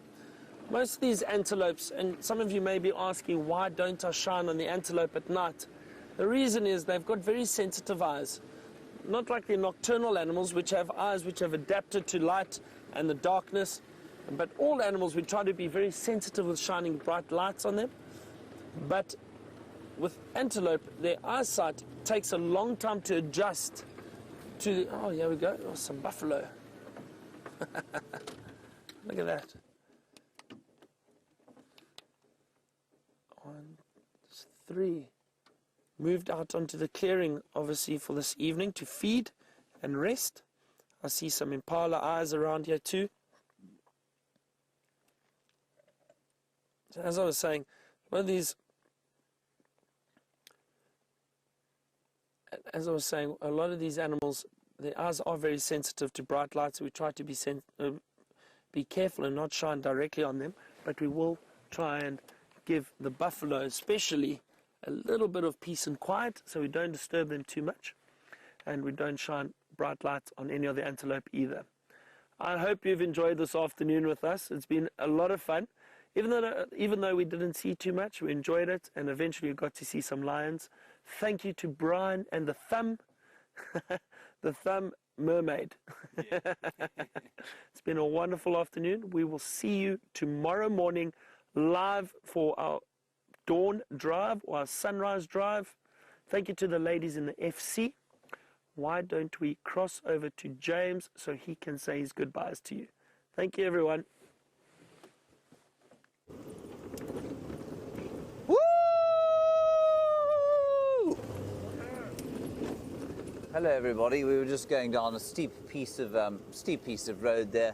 It was extremely entertaining, as you could see. We have found nothing on the way back from Cheetah Plains except a few cars with people smiling on them. So obviously it's been a pleasant Sunday for all out here. I did see a couple of cars stretched out along this road here. This is the Gari Main Road, our southern boundary. And I'm wondering to myself if the lionesses and their cubs, I know they were seen. I don't know where they were seen. I'm sure they were probably very close to this road. So if we do bump into them on the way in the next few minutes, we won't view cubs with a light, I'm afraid. But if we see the lionesses on the hunt, well, we'll watch them for a while. That would be nice.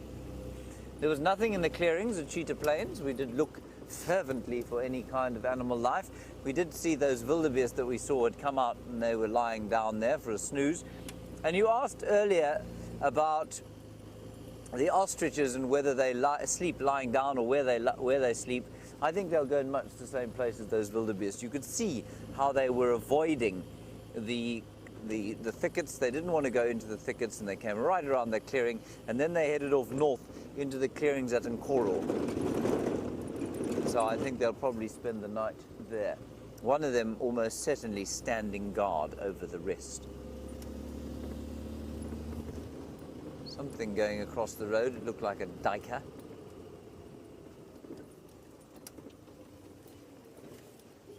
Right, we're back on Juma.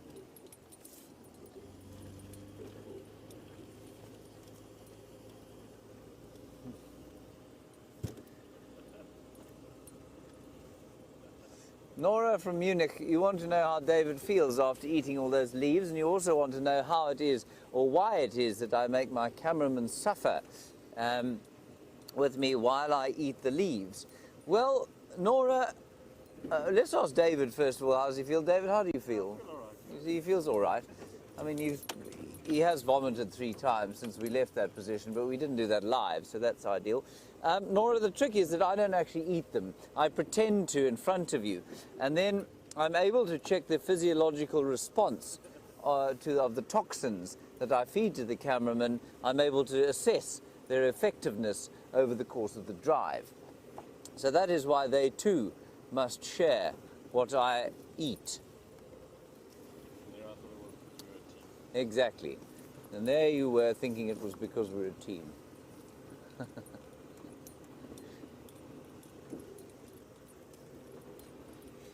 Hello, Julia Smith. You want to know there'll be a wrap-up today on Facebook? No, there won't, Julia.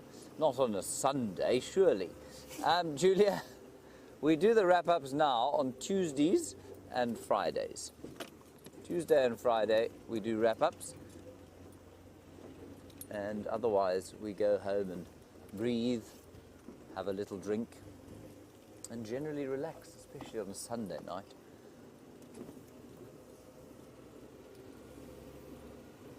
What a very special afternoon we have had. And it's just so telling to me, you know, so often people say, I've said this countless times, everybody who comes out here and says we want to see the big 5. Well, we had a very nice elephant sighting, sure, but we had an incredible giraffe and ostrich sighting. They will never be found in any kind of big 5 textbook. And I think it's just great that we had such a good afternoon looking at that stuff. Thanks for watching us, everybody. We're going to be going home now to warm up by the fire. Thank you, David, for your efforts today. Big thanks to Rebecca and Chelsea in the final control, and of course to Byron and Brian. We'll see you tomorrow at 6:30.